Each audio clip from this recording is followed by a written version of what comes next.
Vamos, por favor, vamos prestar atenção. Muito obrigado. Você gostou? Está ótimo. Senhores, bom dia.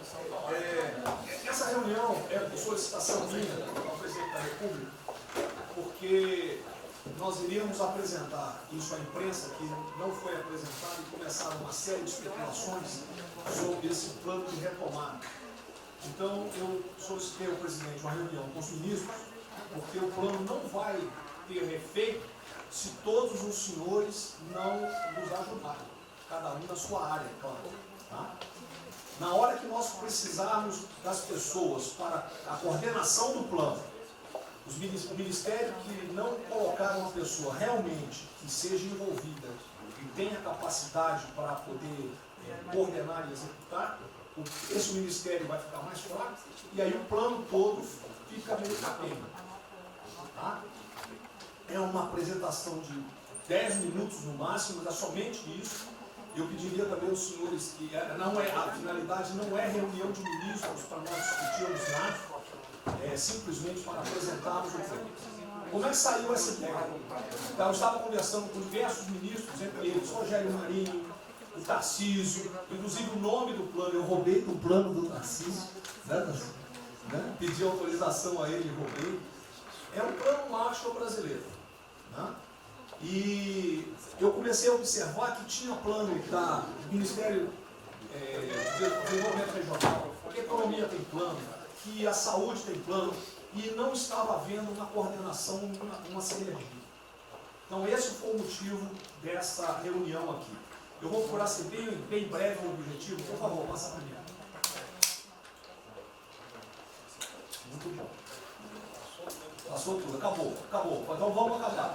Você está no fim, está errado, cara. Passa por mim, muito bom. Os senhores podem observar o seguinte. Eu conversei com o presidente. O problema, nós estamos invertendo a questão de uma lógica de raciocínio. Nós temos um problema, né? Nós temos esse problema, temos que ver quais são as consequências negativas desse problema. Todo mundo sabia, sanitárias e econômicas. Ninguém tem dúvida, com reflexo em todos os ministérios. Mas o foco não é na solução do problema. O foco hoje, de uma maneira geral, é quem é o culpado. Tá? E nós queremos recolocar, vamos dizer assim, readequar isso aí para como o governo deve reagir a esse problema para achar uma solução para as duas consequências negativas que ocorrem. Próximo. Então, é um programa. O programa se chama Pro Brasil. Tá? Dou crédito ao azar do Tarcísio por ele ter conversado comigo. Eu gostei e voltei. Né? Pro Brasil é um programa para integrar, aprimorar ações estratégicas. Os senhores vão ver que o foco, ele não é de governo, ele é de Estado. Eu estou tentando fazer uma projeção de 10 anos. Tá? Eu estou tentando, não, nós vamos ter que fazer isso. Para a retomada do crescimento socioeconômico em resposta aos impactos relacionados ao coronavírus. Tá? Pode passar. As dimensões do programa são essas aí. Tá? Ele pega um modelo de governança, ele busca melhoria da produtividade, investimentos estruturantes e ações estratégicas do setor público. Vai. O programa se divide em duas etapas, ou duas partes. O Pro Brasil, deixa eu ver aqui que eu não estou conseguindo enxergar. Ordem e o Pro Brasil Progresso. Tá? O Pro Brasil Ordem, que você não imprimiu para mim, que eu agradeço. Não, botou na página errada. Ele pega um arcabouço normativo, ele trata, essas são as medidas estruturantes dele. Vai ter que ter um arcabouço normativo, investimentos privados, segurança jurídica, jurídica e produtividade, melhoria no ambiente de negócios e mitigação dos impactos socioeconômicos. Na parte de investimento, ele foca em obras públicas, parcerias do setor privado. Esse programa também ele tem um foco na redução das desigualdades regionais. Tá? tem um foco na redução das desigualdades regionais. O Cid está com o dedo errado aí. E só um segundo, por favor. Pode passar, por favor, Cid.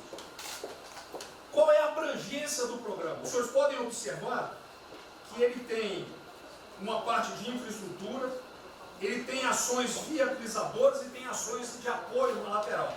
Como é que é o nome mesmo? Facilitadoras. Então, observe, na infraestrutura, com foco particularmente nessas obras que estão paralisadas, esses investimentos que nós estamos perdendo, que estão paralisados. Ele pega infraestrutura de transporte e logística, desenvolvimento regional e cidades, pega energia, mineração, telecomunicações. No desenvolvimento produtivo, ele foca na indústria, agronegócio, serviços e turismo. Nas laterais, os senhores têm a parte de cidadania, capacitação, saúde, defesa, inteligência e segurança. Tem também cadeias digitais, indústria criativa e ciência. E nas viabilizadoras, que são transversais em toda a parte do programa, nós temos finanças e tributação, legislação e controle, meio ambiente e a parte institucional e internacional. Qual é o nosso time frame que nós estamos pensando aí? A estruturação do programa. Eu preciso que os senhores, nós vamos fazer uma reunião, como os senhores podem ver. É a primeira reunião do grupo de trabalho, tá? Com todos os ministérios envolvidos. Na sexta-feira agora, tá? Os senhores vão receber o horário. E aí nós teremos de maio a julho a estruturação do programa. De agosto a setembro, o detalhamento do projeto. A partir de outubro, implantação em larga escala, tendo um foco prioritário naquelas ações que têm uma resposta mais imediata. Porque o brasileiro é o seguinte, na hora que nós lançarmos o programa, eles vão começar a cobrar resultado. Tá? Então eu tenho que ter alguma resposta para o público. E a efetividade dos processos de monitoramento, na realidade não está no final, ele está durante todo o processo. Tá? Passa mais um, Cid. Volta. Aí. O horizonte do programa, se os senhores observarem, nós estamos pensando no horizonte, né, até 2020, na verdade até 2030. Tá? Mas uma primeira fase dele, ele é faseado até o final desse primeiro governo, mas com um planejamento que prossiga nisso aí. Esse é o foco do que o trabalho dos grupos vão ter que apresentar. Ok? Pode passar a última, por favor.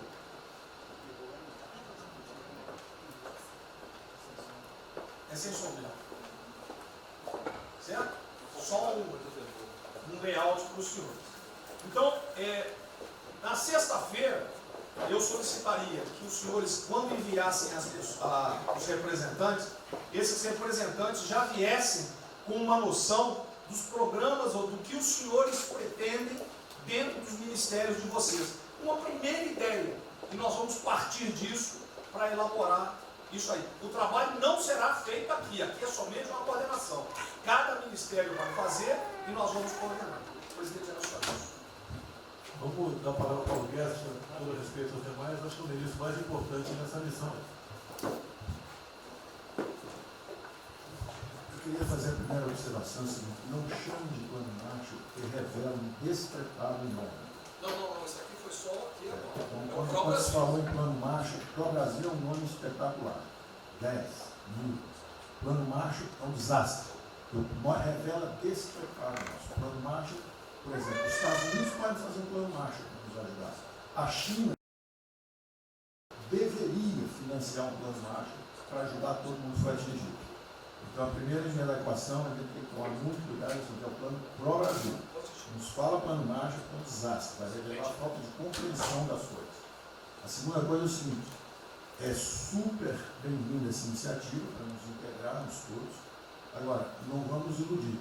A retomada do crescimento vem pelos investimentos privados, pelo turismo, pela abertura da economia, pelas reformas. Nós já estávamos crescendo. Voltar uma agenda de 30 anos atrás que é investimentos públicos financiados pelo governo. Isso foi o que a Dilma fez 30 anos. Então está cheio de gente pensando nessa eleição agora e botando coisa na cabeça de todo mundo aqui dentro. São governadores querendo fazer a festa, são às vezes ministros querendo aparecer, tem de tudo. E todo mundo vem aqui, vamos crescer, agora temos que crescer, tem que ter resposta imediata, o governo vai gastar. O governo quebrou. O governo quebrou. Em todos os níveis. Prefeitura, governador e governo federal. O que nós conseguimos fazer? Nós sinalizamos o contrário. Nós desalavancamos o banco público, reduzimos o endividamento, baixamos os juros e o Brasil ia começar a voar. Então, se a gente lançar agora um plano, todo o discurso é conhecido, acabar com as desigualdades regionais, na linha, claro. Está lá, são os detalhes dele. É bonito isso. Isso é o que o Lula e a Dilma estão fazendo há 30 anos. Se a gente quiser acabar igual a Dilma, a gente segue esse caminho. Então, eu acho o discurso bom, mas nós temos que tomar cuidado e reequilibrar as coisas. Não pode o ministro, para querer ter um papel preponderante esse ano, destruir a candidatura do presidente, que vai ser reeleito se nós seguirmos o plano das reformas estruturantes originárias. Então, eu tenho que dar esse recado, uma vontade de exposição, nós vamos ajudar tudo, mas nós não podemos nos iludir. O caminho desenvolvimentista foi seguido. O Brasil quebrou por isso. O Brasil estagnou. A economia foi corrompida, a política foi corrompida. A economia estagnou através do excesso de gastos públicos. Então, achar agora que você pode se levantar pelo suspensório, como é que um governo quebrado vai investir, vai fazer grandes investimentos públicos? Tarcísio sabe disso, conversamos sempre. Tarcísio sabe o seguinte: quanto é que você consegue, Tarcísio, passar de 5 bi para quanto? Para 15, para 20, para 30? Multiplicou por 6. Quanto é que você consegue de investimento em concessões? 250. Tá certo? Então, ó, tem 100 bilhões vindo para saneamento, tinha 100 bilhões que viriam, as 17 maiores petroleiras do mundo viriam para a nossa seção onerosa, 100 bilhões de seção onerosa, 100 bilhões de mineração, 100 bilhões de saneamento, 230 bilhões de concessões, 500 bilhões. Cadê o dinheiro do governo para fazer isso? Não tem. Então, quem está sonhando é sonhador. A gente aceita. Politicamente, a gente aceita. Vamos fazer todo o discurso da desigualdade, vamos gastar mais, precisamos eleger o presidente. Mas o presidente tem que pensar daqui a 3 anos. Não é daqui a 1 ano, não. Tem muita gente pensando na eleição desse ano. É só a observação que eu farei. Eu estou fora da eleição, mas Só um minutinho. A ideia aqui, ninguém falou em investimento público por enquanto. Inclusive, nós falamos ali em investimento, falamos inclusive em investimentos privados. O que tem que acontecer é o seguinte: eu estou vendo um plano de tanta gente, nós temos que sentar aqui. E aí, a imprensa, a economia, vai exatamente o que pode, o que não pode. Fundamental a coordenação. Até para isso na imprensa que está saindo. Que são na imprensa assim, plano Marshall e economia está fora. Quer dizer, alguém foi para a imprensa e falou: ó, vê um plano Marshall ali, a economia está fora. Quer dizer, enfraquecer o nosso discurso num momento desse é uma tolice, é um atentado contra nós mesmos. Questão da imprensa. Eu acho que eu resolvi hoje na frente do Palácio 20 segundos. Eu não vou falar com vocês, que vocês vão deturpar, vocês inventam e potencializam. Tem que ser o papel de cada um. Não pode um sair daqui no cantinho, foi mais ou menos. Não pode falar nada, tem que ignorar esses caras. 100%. Senão a gente não vai para frente. A gente está sendo pautado para esses pulhas. O tempo todo jogando um contra o outro. É a Pedro Cristina contra mim. Não pode jogar a Pedro Cristina, joga ela contra mim. O tempo todo. Tá? Então, se a gente puder falar zero com a imprensa, é a saída. Bom, eu vou ser muito rápido aqui, general. Primeiro, parabéns. É fundamental esse processo de coordenação e de centro de governo. Nós precisamos ter isso cada vez mais aprofundado e com melhor qualidade. Segundo, eu quero, não precisa, mas eu quero me somar a essa visão do ministro Paulo Guedes, porque vamos lá. Nós recebemos o governo com 36 mil obras paradas. Oriundas da onde? Do pátio. Só para lembrar. O Abraão tem não sei quantas mil creches. 3 mil creches paradas que somam nessas 36. Então, O que nós trouxemos para o Brasil e como é que nós começamos o ano? Eu vou lembrar, presidente, o senhor sempre disse, é muito triste ver um brasileiro chegar no exterior e ser recebido com o manto da desconfiança. Pois nós passamos, Paulo Guedes, o ano todo, Tarcísio, Tereza, Bento, o nosso ministro Marcos Pontes e outros, andando pelo mundo e fazendo o quê? Vendendo o Brasil.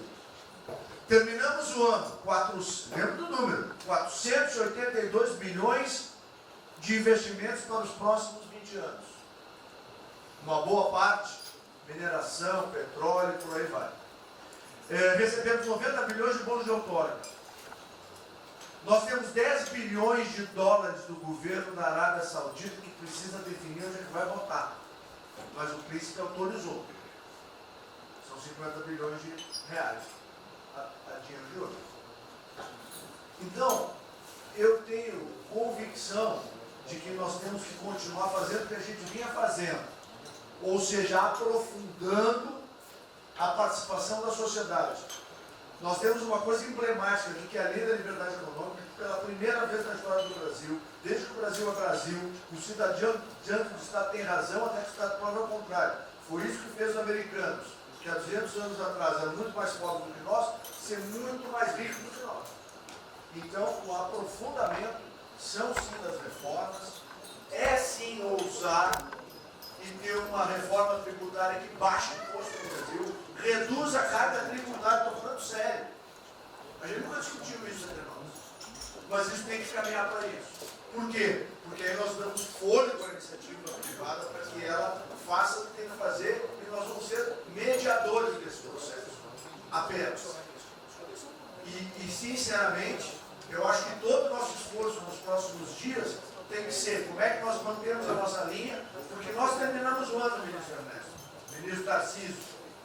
O senhor foi recebido na Federação das Indústrias Alemãs com um slide que mostrava a 163 os caminhões atolados e a 163 pavimentado. E o presidente que coordenava aquele momento, eu estava lá lhe aguardando, voltando da Rússia, disse ao senhor, o que vocês brasileiros fizeram que nós não acreditávamos que vocês recuperaram a confiança e estão fazendo tantas transformações. Então, presidente, só para concluir, 100% nessa linha, mas que a gente não perca o foco original, porque por onde a gente estava caminhando, nós recuperamos a confiança externa e externa. Fomos acometidos de algo muito grave, que é uma doença, e que foi levado ao paroxismo da histeria, o que serve ao interesse de muitos, os mais variados, eu não vou aqui detalhar. Mas, sinceramente, temos que rapidamente voltar ao que nós estamos fazendo, porque nós estamos no caminho certo, e a prova disso é que todo mundo voltou a olhar o Brasil com respeito. Bom, eu vou partir do princípio que todos que estão aqui são bem intencionados e querem bem o Brasil. Então, nós não acreditamos em teoria da conspiração, nem que ninguém quer solapar os alicerces da República, nem abalar a administração do presidente Bolsonaro. E quero lembrar a todos que não existem verdades absolutas. Por favor, vamos refletir. O que está acontecendo hoje no mundo não tem parâmetro nos últimos 100 anos. O que está acontecendo hoje no mundo vai permitir, de acordo com a FMI, que foi a previsão de uma semana atrás, de uma diminuição de quase 3% do PIB mundial, no caso do Brasil, de mais de 5%. Não tem parâmetro. Em situações extraordinárias, remédios extraordinários de forma circunstancial. Isso não significa que nós tenhamos a necessidade de implantarmos uma política permanente. O ministro Braga Neto, na sua apresentação, ele estabelece, inclusive, um limite temporal e deixa claro que é uma política de Estado. O que eu peço é que nós tenhamos aqui as mentes abertas, que os dogmas, quaisquer que sejam eles, sejam colocados de lado nesse momento. Porque os governos do mundo, certamente, têm a capacidade de entender o que está se passando. Eu tenho visto governos extremamente liberais preparando programas de reconstrução levando em consideração a necessidade de que o Estado Nacional passa a ter um papel diferente como tomador de risco nesse momento em que há uma queda abrupta da liquidez. O ministro Onyx fala com muita propriedade da Arábia Saudita dos 10 bilhões de dólares. É bom lembrar, está aqui o ministro Bento, que está se pagando para se retirar petróleo do mundo. Os países vão utilizar suas respectivas liquidez para resolver os seus problemas de infraestrutura e de retomada das suas economias. Nós temos que ter segurança jurídica, respeito a contratos, capacidade de alavancar recursos privados com a inversão de recursos públicos, sim. É bom lembrar que eu tenho ouvido falar, não sei se é verdade, depois vai colocar na ponta do lápis, que a gente pode chegar a 600 bilhões de reais esse ano de ajuda a empresas e a pessoas físicas. Recursos do governo federal, fruto de endividamento do governo, desse governo, que vai terminar o ano com um déficit 4, 5, 6 vezes maior do que estava precificado no início do ano. Caiu um meteoro sobre as nossas cabeças. Então, por favor, nós não podemos começar a discussão com verdades absolutas e com dogmas estabelecidos ao longo de 100 anos, em função de uma catástrofe que se abateu sobre o mundo, que os governos de todo o mundo estão se debruçando sobre o assunto, entendendo que muda o papel do Estado. Senhor presidente, é bom lembrar que quando houve a unificação da Alemanha, eu acho que esse é um fato histórico irrefutável, o Estado alemão entendeu e fez um pacto de que haveria necessidade de investir em capital humano e infraestrutura na Alemanha Oriental para diminuir desigualdades regionais. E esse é um pacto do Brasil. Essa pode ser uma catástrofe que vai nos afundar, ou pode ser uma onda para a gente surfar, uma alavanca para recuperar o país. Todos os países do mundo estão submetidos ao mesmo processo. Vai depender da nossa capacidade de termos uma opção clara de que forma vamos sair desse problema. Se vamos gastar 600 bilhões de reais para resolver uma situação que é emergencial e todos reconhecemos que é necessária, e darmos segurança à população, no caso alimentar, para evitarmos o caos, para diminuirmos a mortandade das empresas, muito bem, está correto, essa é a boa direção. Por que não 5, 6, 7% desse total, 10% desse total, em obra de infraestrutura? Por que não termos a capacidade de alavancarmos o emprego no momento em que a retomada, todos os economistas aqui reconhecem, vai ser muito lenta?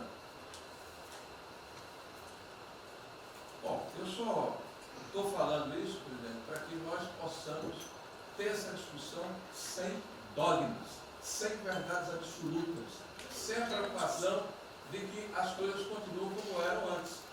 Não são como eram antes. Aqui e no mundo inteiro. É isso, presidente.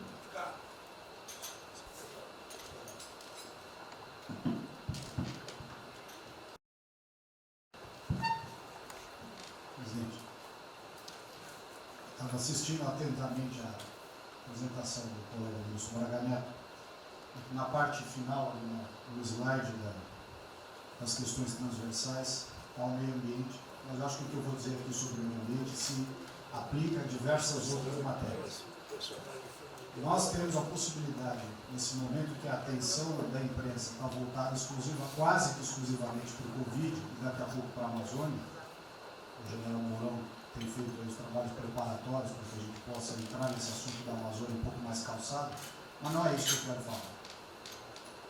A oportunidade que nós temos, que a imprensa não está nos dando um pouco de alívio nos outros temas, é passar as reformas infralegais de desregulamentação, simplificação, todas as reformas que o mundo inteiro, nessas viagens que se referiu ao Mix, certamente cobrou dele, cobrou do Paulo, cobrou da Tereza, cobrou do Tarcísio, cobrou de todo mundo, da segurança jurídica, da previsibilidade, da simplificação.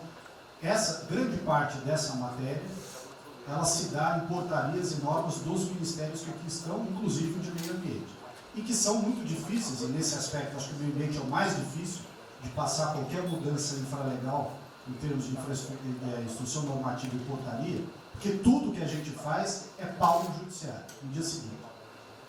Então, para isso precisa ter um esforço nosso aqui, enquanto estamos nesse momento de tranquilidade, no aspecto de cobertura de imprensa, porque só fala de Covid, e ir passando a boiada, e mudando todo o regramento, e simplificando normas, de IFAM, de Ministério da Agricultura, de Ministério do Meio Ambiente, de Ministério disso, de Ministério daquilo. Agora é a hora de unir esforços para dar de baseada a simplificação regulatória que nós precisamos, em todos os aspectos. E deixar a AGU, o André não está aí, né?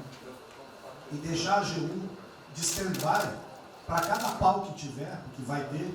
Essa semana mesmo nós assinamos uma medida a pedido do Ministério da Agricultura, que foi a simplificação da lei da Mata Atlântica para usar o Código Florestal. Hoje já estão nos jornais dizendo que vão entrar com ações judiciais e ação civil pública no Brasil inteiro contra a medida.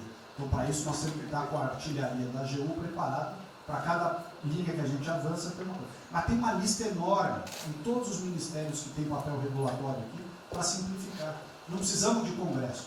E coisa que precisa de Congresso também, nesse fuzuê que está aí, nós não vamos conseguir aprovar. Agora tem um monte de coisa que é só parecer caneta. Parecer caneta. Sem parecer também não tem caneta. E dar canetada sem parecer é cana. Então, isso aí vale muito a pena. A gente tem um espaço enorme para fazer. Enfim, acho que essa é uma questão importante que estava aí nos slides, né? Você vê que a jurídica também está embaixo. Isso, exatamente. Só os senhores entenderem o seguinte, isso aqui é coordenação dos planos que eu sei que todos estão fazendo. Tá? Coordenação. O que vai ser possível executar ou não, vamos entrar naquelas nas limitações que nós temos, e o que tiver conflito será levado à decisão do presidente. Agora nós temos que andar com isso rápido, porque a queda do desemprego, o país está sem esperança, nós temos que fazer isso andar. O pessoal da iniciativa privada está nos procurando, a gente tem que dar um rumo nisso aí. Bom, a ideia é essa. Me ligou agora de manhã o Eduardo Gouveia Vieira, da Firjan. Ele quer fazer uma videoconferência onde mais de 300 empresários do Rio, que é um pouquinho abaixo do potencial de São Paulo, para hipotecar solidariedade. A ideia que nós temos de reabrir o comércio. A desgraça que vem pela frente, eu acho que o Paulo vai estar até legal, Paulo. Eu não sou economista não. Vai ser uma porrada muito longa, você pode imaginar. Não só apenas nos informais. Eu acho que bateu a 10 milhões de carteiras assinadas por saco. E os governos estaduais não têm como pagar salário. Não tem. Maio, metade do estado não tem mais como pagar salário mais. A desgraça está aí. Eles vão querer empurrar essa trozoba para cima da gente. Esse pessoal aqui do lado vai querer empurrar. E a gente vai reagir, porque aqui não é saco sem fundo. Tá? Então essa preocupação vamos ter. Paralelamente a isso, tem o AB da vida, enchendo o saco do Supremo, para abrir processo de bicho, porque não apresentei meu exame de vírus, essa frescurada toda. E todo mundo tem que estar ligado. Não é apenas cuidar do seu ministério nessas questões que estamos tratando aqui, é tratar da questão política também. Certo? Então essa é a preocupação que temos que ter, porque a luta pelo poder continua a todo vapor. E sem neurose da minha parte. Tá? O campo fértil para aparecer umas porcaria aí, né? Levantando aquela bandeira do povo ao meu lado, não custa nada. E o terreno fértil é isso: desemprego, caos, miséria, desordem social e outras coisas mais. Então essa é a preocupação que todos devem ter. Né? Não é, tá bom, o Ministério fatura, deu merda no colo do presidente. Não pode ser assim. Hoje eu vi o Magno Malta me defendendo. O Magno Malta, desculpa aí, foi tratado lá atrás para ser vice. Depois resolveu não ser, tudo bem. Depois foi tratado para ser ministro, tudo bem. Agora, politicamente, ele nunca me deu uma alfinetada e sempre está defendendo os problemas que ele tem. Então, não é o ministro em peito aberto entrar no covil dos leões. Mas não pode. Né? Por exemplo, quando se fala em possível impeachment, ação no Supremo, baseado em filigranas, eu vou em qualquer lugar no território nacional. Ponto final. O dia que for proibido de ir para qualquer lugar do Brasil, pelo Supremo acabou o mandato. E espero que eles não decidam, ou ele, né, monocraticamente, querer tomar certas medidas, que daí nós vamos ter uma crise política de verdade. E eu não vou meter o rabo dentro das pernas. Zero. Certo? Porque se eu errar, se achar um dia ligação minha com o empreiteiro, dinheiro na conta na Suíça, porrada, sem problema nenhum. Vai para o impeachment e vai embora. Agora, com frescura, com babaquice, não. Até em cima do que eu falei, em frente ao Forte Apache. Eu sou o chefe supremo das Forças Armadas. Ponto final. O pessoal estava lá, eu fui lá, dia do Exército. E falei algo que eu acho que não tem nada demais. Mas a repercussão é enorme. Oh, AI-5. Cadê o AI-5? Acabou, o AI-5 não existe adicional no Brasil mais. É uma besteira. Artigo 142. Não, o pessoal que não sabe interpretar a função. Agora, em cima disso, fazer uma onda. Vamos ouvir deputados, empresários, seja o que for. Agora, quando a Câmara fala lá dentro, uma homenagem a Che Guevara, a Mao Tse Tung e tudo mais, não tem problema nenhum. Quando o Partido Comunista do Brasil faz suas convenções e do lado lá, Fidel Castro, não tem problema nenhum. Quando um coitado levanta uma placa de AI-5, eu estou me lixando para aquilo, não existe AI-5. Não existe. Artigo 42. Nós queremos cumprir o artigo 42, todo mundo quer cumprir o artigo 42. É haver necessidade, qualquer dos poderes pode, né, pedir às Forças Armadas que intervenham para restabelecer a ordem no Brasil, naquele local, sem problema nenhum. Agora, todos, né, têm que se preocupar com a questão política e aquele direito tira a cabeça da toca, porra. Não é só ficar dentro da toca o tempo todo, não. Estou bem, estou cuidando da minha imagem, a minha imagem está aqui, eu sou bonitinho, e o requisito todo, não, tem que fazer essa parte. Então é isso que eu tenho que falar com você, que depois de um certo momento, onde chegar a cabeça dessas pessoas, fica difícil voltar atrás. Daí que é uma crise, é uma crise. Não tenho amor por esse mandato, para a cadeira de presidente. Zero. Não vou provocar ninguém. E assim como a defesa faz uma nota muito boa, dizendo que vai cumprir a Constituição, a liberdade, 10, né, e não aceita golpe, 10, também não aceita o contra-golpe dos caras, porra. Vai deixar alguns malucos aí, que eles sabem quem são, ficar aí naquela fervura de o presidente é irresponsável, ele é maluco, ele é genocida. Não é assim. O que vale para um lado, vale para o outro. O que não vale para um lado, não vale para o outro. Essa é a nossa preocupação que devemos ter. Por isso que está aqui o pró-Brasil, mas também com a questão política. Se nós começarmos a falar com propriedade, e tem muita gente que fala muito melhor do que eu, e tem um conhecimento muito melhor do que eu, tem que falar discretamente, mas tem que falar, para não deixar subir a temperatura, que é só porrada o tempo todo em cima de mim. E vou continuar indo em qualquer lugar do Brasil, ponto final, não é problema meu. Tá certo? Se eu não tivesse direitinho de vir, prefeitinho lá no fim do mundo, um jaguapoca do prefeito, manda prender. Tem que a justiça se posicionar sobre isso, porra. Tem que se posicionar sobre isso abertamente. Não admitimos prisão por parte do prefeito no decreto. Tem que falar, não é ficar quieto. E quem direito aqui, todos têm que falar isso aí, não é só a justiça. Todos têm que falar. Não é ficar, deixa o povo, toca o barco não e vamos em frente.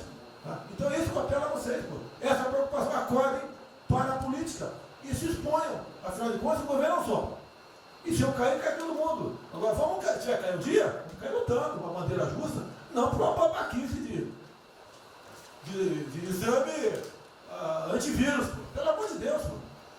Tá? Eu até já bem claro, de uns 8 anos para cá, quando pedia farmácia de manipulação, um remédio qualquer, eu falava com o médico. Bota um nome de fantasia, porque se for o meu nome para lá, como era sempre um cara manjado, né, tem 3, 4 que vão manipular lá o medicamento, pode me envenenar, pô. E assim é a mesma coisa a questão do vírus, entre outros. De acordo com o interesse, o cara é negativo, ou dá positivo, depois que deu, vai para contra-prova, vai dar problema. E nós sabemos, tá certo, que nós temos um compromisso com a verdade. Eu jamais mentiria se não tivesse realmente um exame negativo. Jamais eu mentia negativo, deu positivo, vice-versa. Jamais. A verdade é acima de tudo. Então é o apelo que eu faço a todos que se preocupem com política para não ser surpreendido. Eu não vou esperar o barco começar a afundar para tirar água. Estou tirando água e vou continuar tirando água de todos os ministérios. Tocante a isso. A pessoa tem que entender. Se não quer entender, paciência. Pô. E eu tenho o poder e vou interferir em todos os ministérios, sem exceção. Nos bancos eu falo com o Paulo Guedes, se tiver que interferir. Nunca tive problema, zero problema com o Paulo Guedes. Agora os demais, vou. Eu não posso ser surpreendido com notícias. Eu tenho a PF que não me dá informações. Eu tenho as inteligências das Forças Armadas que não têm informações. A BIM tem seus problemas. Tem algumas informações. Só não tenho mais porque está faltando, realmente, temos problemas. Aparelhamento, etc. Mas a gente não pode viver sem informação. Quem é que nunca ficou atrás da porta ouvindo que seu filho ou sua filha está comentando? Tem que ver, depois que ela engravida, não adianta falar com ela mais. Tem que ver antes. Depois que o moleque encheu os cornos de droga, não adianta mais falar com ele, já era. A informação é assim. Eu estava vendo, estudando esse fim de semana aqui, como é que o serviço chinês secreto trabalha nos Estados Unidos. Qual a preocupação nossa aqui? É simples o negócio. Ah, não deve falar publicamente. Deve falar como? Está todo mundo vendo o que está acontecendo?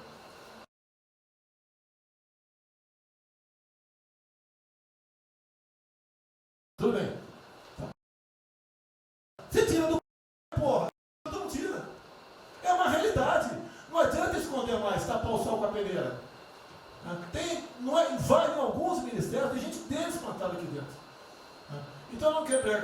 Zero. Precisamos dele para vender? Sim, isso precisa também de nós. Que se não precisasse, não estaria comprando a soja da gente, não. Precisam. E é um negócio, pô. E devemos aliar com quem tem alguma afinidade conosco. Para a gente poder fazer valer a nossa vontade naquele momento. Não adianta se esconder aqui, depois tem um problema, daí liga para o tio, fala, pô, cara, você me ignorou até hoje? Você só não me chamou de imperialista, igual a esquerdalha, igual a FHC falava no passado. No resto, agora não dá mais. Então essa é a preocupação que temos que ter, a questão estratégica, que não estamos tendo. E me desculpe, o serviço de informações nosso, todos, são uma vergonha, que eu não sou informado.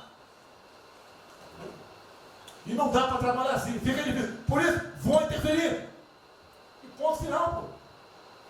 Não é ameaça, não é extrapolação da minha parte, é uma verdade. Como eu falei, né? Dê os ministérios para os senhores. O poder de veto. Mudou agora, tem que mudar. E eu quero realmente governar o Brasil. Nós precisamos de todos aqui, como disse o Marinho, né? Aqui é o mesmo barco. Se alguém cavar no porão aqui, vai todo mundo para o saco aqui, vai todo mundo morrer afogado. Então é isso que a gente precisa. É pensar além do que tem que fazer internamente aqui. Quando eu explodi em metro, conversei com o Paulo Guedes. Desculpa a linguagem, é uma putaria em metro. Trocar tacógrafo, trocar taxímetro, botar chip na bomba de combustível, putaria, igualzinho tomar 3 pinos. Está muito bem agora, mas precipiou a porrada. Ah, botou um coronel. O coronel foi formado pelo INE. Eu ia botar um coronel, você vai ter uma formação. Tá? E assim nós devemos agir. Como está discutindo agora, IFAM, está lá vinculado à cultura. Eu fiz a cagada em escolher, não escolher uma pessoa que tivesse também outro perfil. Uma excelente pessoa que está lá, tá? Mas tinha que ter outro perfil também. E vamos parar com a capa do Brasil. Compara do Luciano Hang. Encontra lá um cocô petrificado de índio, para a obra. Para a obra. O que tem que fazer? Alguém no IFAM que resolva o assunto. E assim nós temos que proceder. E assim, cada hora, como eu falei da Tereza Cristina, que mudou a questão normativa, revocou a questão normativa, ajudou 400 mil pessoas no Vale do Ribeira, parabéns. Assim são outras decisões. A questão de armamento, tá? As questões de... Mas por quê? Espera aí. Ministro da Justiça, por favor. Foi decidido há pouco tempo que não podia botar algema em quase ninguém. Por que estão botando algema em cidadão que está trabalhando, ou mulher que tem praça pública, e a justiça não fala nada? Tem que falar, pô! Vai ficar quieto até quando? Ou eu tenho que continuar me expondo? Tem que falar, botar para fora, esculachar. Não pode botar algema. Decisão do próprio Supremo. E vão ficar quietos até quando? Fica humilhando o nosso povo, porque isso está crescendo. O pessoal fica apontando para mim, votei em você para você fazer alguma coisa. Votei em você para você tomar decisões, para você brigar. E é verdade. Eu estou me lixando com a reeleição. Eu quero mais que alguém seja eleito, se eu vier candidato, tá? Eu quero ter paz no Brasil, mais nada. Porque se for na esquerda, uma porrada de vocês aqui tem que sair do Brasil, que vão ser presos. E eu tenho certeza que vão me condenar por homofobia, 8 anos por homofobia. Ele inventa o racismo, como inventaram agora por Von Traub. Desculpa usar a puta que eu pariu. O Von Traub pode falar uma merda do mundo, mas racista. Vamos ter que reagir, pessoal. É outra briga. Tem que ser um governo com altivez. Se expor, mostrar que nós temos o povo do nosso lado. Que nós somos submissos ao povo. Nós queremos realmente, é como disse, se não me engano, Margaret Thatcher, né? Ou Reagan, não sei, para ter conduzido pela porra brasileira, ponto final. Onde o povo está, vamos estar juntos. Eu não convidei ninguém para ir para frente do Forte Apache. Ninguém, zero. Estava na casa do meu filho, fiquei sabendo, vou para lá. A empresa está falando agora que não sei, 2 ministros militares aí não aceitaram meu convite. O dia que ou eu convido o ministro para o churrasquinho em casa, eu pago a missão. Eu vou pagar a missão. A missão for absurda, o ministro falou, tchau, estou fora. Tá certo? Ou vai e fica puto, mas vai puto. E jamais eu vou pagar uma missão escrota para quem quer que seja. Nem no quartel fazer isso com o recruta, nem no quartel. Tá certo? Quem tirar o nosso convívio aqui, que é muito bom, partir para essa linha. Não estamos em desespero, nós estamos bem. Não somos acusados de desvio, de corrupção, nada, está zero. Temos problema pela frente, vamos tentar solucionar. Eu tenho conversado com vários ministros e vamos solucionar, porque o destino do Brasil está na mão desse grupo privilegiado que está aqui. E eu não seria nada sem vocês. Vocês não seriam ministros sem eu, duvido. Dificilmente eu tenha sido ministro se tivesse uma Haddad aqui, eu duvido. Podia aceitar por alguns dias, né? Depois ver a sacanagem que ia ser, não ia ser diferente do que foi os 2 anos anteriores do PT, né? Ia pedir para sair. Então, um apelo para vocês: todo mundo se preocupa com o futuro do Brasil, com a questão política. Criticar um ato de uma pessoa ou outra não é criticar o Congresso ou de criticar o Supremo Tribunal Federal. Quem não ficou revoltado, viu o Moro ficou revoltado com a liberdade desse pessoal. Por causa de vírus, botou esse estuprador para fora. Imagine ter estuprado uma filha nossa, um filho da puta desse posto de liberdade. Nós temos que colocar no lugar dessas pessoas, desse pai que tenha sido estuprado, aí o vagabundo foi posto na rua. Com a decisão, foda-se quem seja, tem que jogar pesado em cima disso. Não é um desabafo, pessoal, é uma realidade. O nosso barco está indo, mas não sabemos ainda, no momento, dado o último caso, vírus, para onde é nosso barco. Pode estar indo em direção ao iceberg. A gente vai para o fundo. Então vamos se ligar, vamos se preocupar. Quem de direito se manifesta com altivez, com palavras polidas, tá? Mas coloca uma posição. Porque não pode tudo veio para a minha retaguarda, tudo. Tá? E vocês têm que apanhar junto comigo, logicamente, quando tiver motivo para apanhar, ou motivo para bater.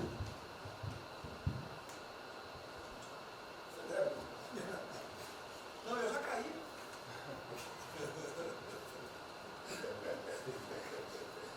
Foi o ministro Moro que falou.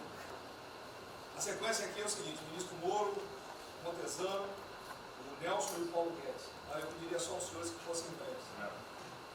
Você também? Paulo Guedes quer uma política e quer cobrar os raios. Depois do Bem, a primeira questão do plano ali que foi apresentado, fica aqui o registro do meu elogio, certo que ele tem que ser preenchido aí nos detalhes, existem as questões econômicas a ser resolvidas lá pelo Ministério da Economia, a ser trabalhado também com as outras áreas econômicas. Só faria uma sugestão aqui, ministro, se pudesse colocar desde logo, em algum momento desse plano, alguma referência importante também à segurança pública e a controle da corrupção. Foram 2 temas centrais, né, nas últimas eleições, e são 2 temas que, embora, claro que o plano vai ficar sujeito aí ao detalhamento necessário, mas acho que é importante ter uma referência inicial para não parecer que nós estamos descurando desses aspectos específicos. Nós não entramos em detalhes, porque isso aqui, os senhores viram que todos os ministérios praticamente responderam. Isso aí, para mim, viria no detalhamento do ministério. Mas eu acho que politicamente cabe. Não, sim. Não, eu entendo que cabe no detalhamento, mas acho que uma referência né, seria interessante. Tem que apontar também que foi uma vitória do governo, do presidente. No ano passado houve uma queda expressiva desses principais indicadores criminais. Isso, embora seja mais vinculado com a questão da vida e segurança das pessoas, também é um fator importante para o investimento econômico, para também melhorar o ambiente econômico. E o controle da corrupção também é pressuposto. Né? Não faria exclusivamente essa sugestão específica. Já está anotado. Montezano, ministro, primeiramente, parabéns. Acho que é um momento oportuno para a gente começar a falar do dia seguinte. O próprio ministro Guedes, nas discussões que temos tido nas últimas semanas, tem nos orientado. O BNDES foca na reconstrução, foca no dia seguinte, porque a crise de saúde vai demorar alguns meses e a reconstrução muito mais meses do que isso. Então é muito oportuno a gente já começar a discutir isso. Segundo, aqui eu subscrevo as palavras do ministro Salles. O que a gente tem observado nos projetos e concessões, etc., uma parte crítica, essa legislação para o funcionamento da máquina pública. É um momento muito oportuno para a gente aproveitar isso. Isso faz uma baita diferença no preço de um projeto, na velocidade, faz muita diferença. Então, eu subscrevo aqui as palavras do ministro Salles. E, por último, ministro, quando eu assumi o banco em julho, o banco estava montado como uma fábrica de empréstimo. O banco, durante 15 anos, foi uma fábrica de empréstimo. De julho até hoje, a gente fez uma reestruturação completa no banco, montando o que eu acredito hoje ser já o maior banco de investimento do Brasil em pessoas, e um banco de investimento de serviços focado em planejamentos econômicos setoriais e estruturação de projetos. Tá? O banco já está atuando dessa forma. Temos um vasto conhecimento setorial, um vasto conhecimento de planejamento, já está rodando a contento, e esse BNDES de hoje se parece muito mais com o BNDES de 20 anos atrás. Era o BNDES que planejava e estruturava esses projetos do Brasil. Então, eu queria colocar aqui à sua disposição, que nos use, estamos a serviço. Então, o que o senhor achar adequado e razoável, tanto no fornecimento de informações, mas como também nesse planejamento, na coordenação, temos já um modo operante, uma estrutura que é plug and play. Se o senhor quiser usar, já está pronta para rodar para esse tipo de mapeamento e estruturação de projeto. Então, por favor, sinta-se bem à vontade de nos usar integralmente aqui na coordenação desse projeto, caso o senhor entenda adequado. Tá? Tiago. Nelson. Bom, estou chegando aqui, então é importante que eu coloque para vocês como é que a gente vai trabalhar. A saúde ela é fundamental, porque enquanto a gente não mostrar para a sociedade que a gente tem o controle da doença, da saída dela, qualquer tentativa econômica vai ser ruim, porque o medo vai impedir que você trate a economia como uma prioridade. Então, controlar a doença hoje é fundamental. E controlar a doença não significa que a gente vai curar a doença em uma semana, mas que a gente não é um barco à deriva e que a gente tem uma estratégia para trabalhar essa doença. Então, são 3 coisas que a gente vai trabalhar. Primeiro, a informação, para entender o que é a doença, qual é a evolução dela, como é que está a infraestrutura para cuidar da doença. Porque um dos grandes problemas que a gente tem hoje, se a gente olhar o Brasil hoje, ele é um dos melhores países em número em relação à mortalidade. O que assusta é você ver que o hospital não consegue atender, a gente no frigorífico, a gente está abrindo cofre em algum lugar para enterrar, e isso traz medo. E o medo impede que qualquer outra atividade tenha sucesso. Porque enquanto isso não for sanado, o restante vai ter muito pouca chance de ser comprado pela sociedade. A segunda coisa é estruturar a operação de cuidado. Então a gente vai investir em logística, vai investir na parte de compra e tentar melhorar o processo. Por quê? Porque se eu tiver os hospitais funcionando, eu vou ter os pacientes tratados, eu não tenho a sensação da crise, o medo melhora e o restante pode entrar. E a terceira coisa é a gente deixar claro um programa de saída do isolamento e do distanciamento. Não é que vai sair amanhã, mas eles têm que ter um planejamento. Porque aí a gente realmente mostra que a situação está na nossa mão. Pode ser que demore um pouco, mas a gente está controlando esse processo, que a gente não está sendo um barco à deriva. Então, basicamente, eu queria falar para vocês, essa é a forma como a gente vai tratar. A gente vai estar interagindo com todos os ministérios que forem necessários para que isso aconteça da forma mais rápida possível. Basicamente é isso. É um prazer estar aqui com vocês. Ontem eu liguei para o diretor-geral da Polícia Rodoviária Federal. Chegou ao meu conhecimento uma nota que era dele sobre o passamento de um patrulheiro. E ele enfatizou que era por 2019. Eu liguei para ele, por favor. O que mais? Ele era obeso, era isso, tinha comorbidades. Mas ali na nota dele só saiu Covid-19. Então vamos alertar aquele direito do respectivo ministério, pode botar Covid-19, mas bota também, fibrose, um montão de coisa, não pensa esse negócio, tem um montão de coisa lá. Mas exatamente não levar um medo à população. E que, olha, morreu um sargento do exército, por exemplo. A princípio é um cara que está bem de saúde, né? Um policial federal, né? Será o que for. E isso daí não pode acontecer. Então, pede esse cuidado dos colegas, tá? A quem direito do respectivo ministério, que tem alguém encarregado disso, né? Tomar esse devido cuidado para não levar mais medo ainda para a população. Você perguntou, nossa, aí perguntou quanto tempo levaria para mostrar o plano, alguma coisa. Eu acredito que. Não, nós já conversamos hoje. Não, nós já conversamos hoje sobre isso. O COP está montando junto com a saúde. Tá? A gente está trazendo recurso para poder acelerar esse processo, porque na verdade a gente está correndo muito tempo. Enquanto a gente não conseguir controlar a percepção que a gente hoje tem condição de cuidar das pessoas, vai ser difícil. E o problema da doença é que você pega um sistema que, se você falar em eficiência, os hospitais têm que ser eficientes. Então, quando você fala em eficiência, você vai quase no limite do cuidado. Você não tem sobra, você não tem gordura. Quando você pega uma doença que chega, que é muita gente ao mesmo tempo, você não consegue ter agilidade para preparar o sistema para cuidar dela. E a gente tem um problema adicional que a gente tem que tomar cuidado, que é o seguinte: como você tem os hospitais com pouca, você tem muita gente falando de Covid, os hospitais estão diminuindo muito o atendimento, o que significa que eles vão ter problema financeiro. Se isso prorroga, esses hospitais vão ter cada vez mais dificuldade, você vai poder ter um hospital mais sucateado, um hospital fechado. O que está acontecendo hoje? Vamos botar em números hoje. A gente tem 4 milhões de pessoas hoje com a Covid. O Brasil hoje tem 212 milhões de pessoas. Tem 208 milhões que não estão tendo a atenção necessária. Você tem câncer, cardiovascular, isso tudo está represado, a demanda é reprimida. Quando você controlar a Covid, o não Covid vai chegar com tudo. Você pode pegar uma estrutura sucateada. Aí você só vai transferir o problema de medo, que vai ser o medo da Covid e o medo da não Covid. Então a gente tem que estar preparado para isso tudo. Então não é só trabalhar o curtíssimo prazo, a gente tem que preparar para essa segunda fase que vai chegar também. Isso tudo a gente está fazendo, só para vocês saberem que a gente está pensando nisso tudo, só para vocês saberem que está tudo trabalhando. Tá? Por favor, o ministro Tarcísio, eu pediria aos senhores que fossem bem breves. Não, já não tem jeito.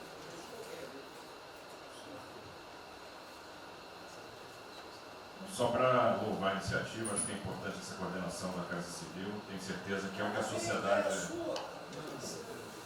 sociedade espera isso de nós.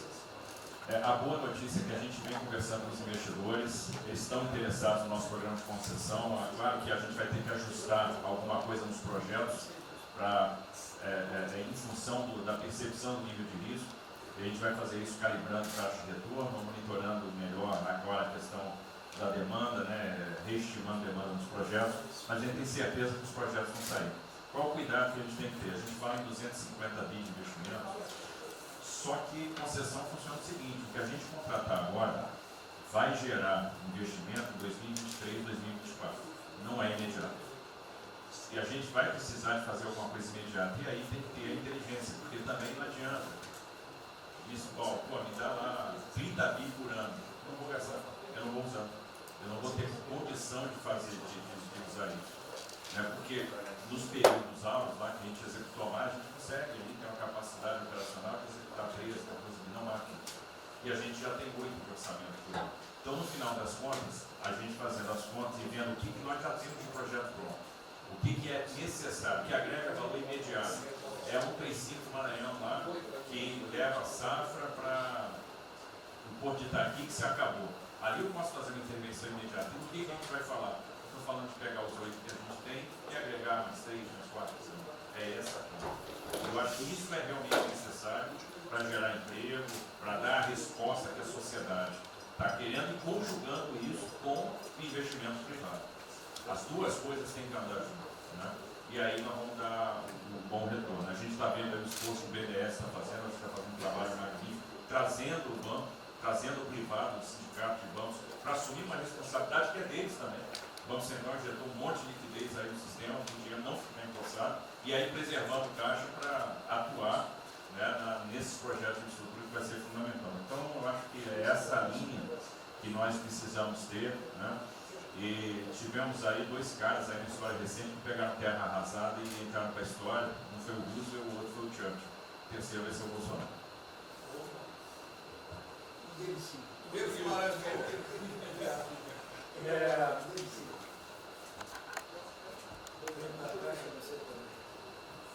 Peço aos senhores que sejam breves.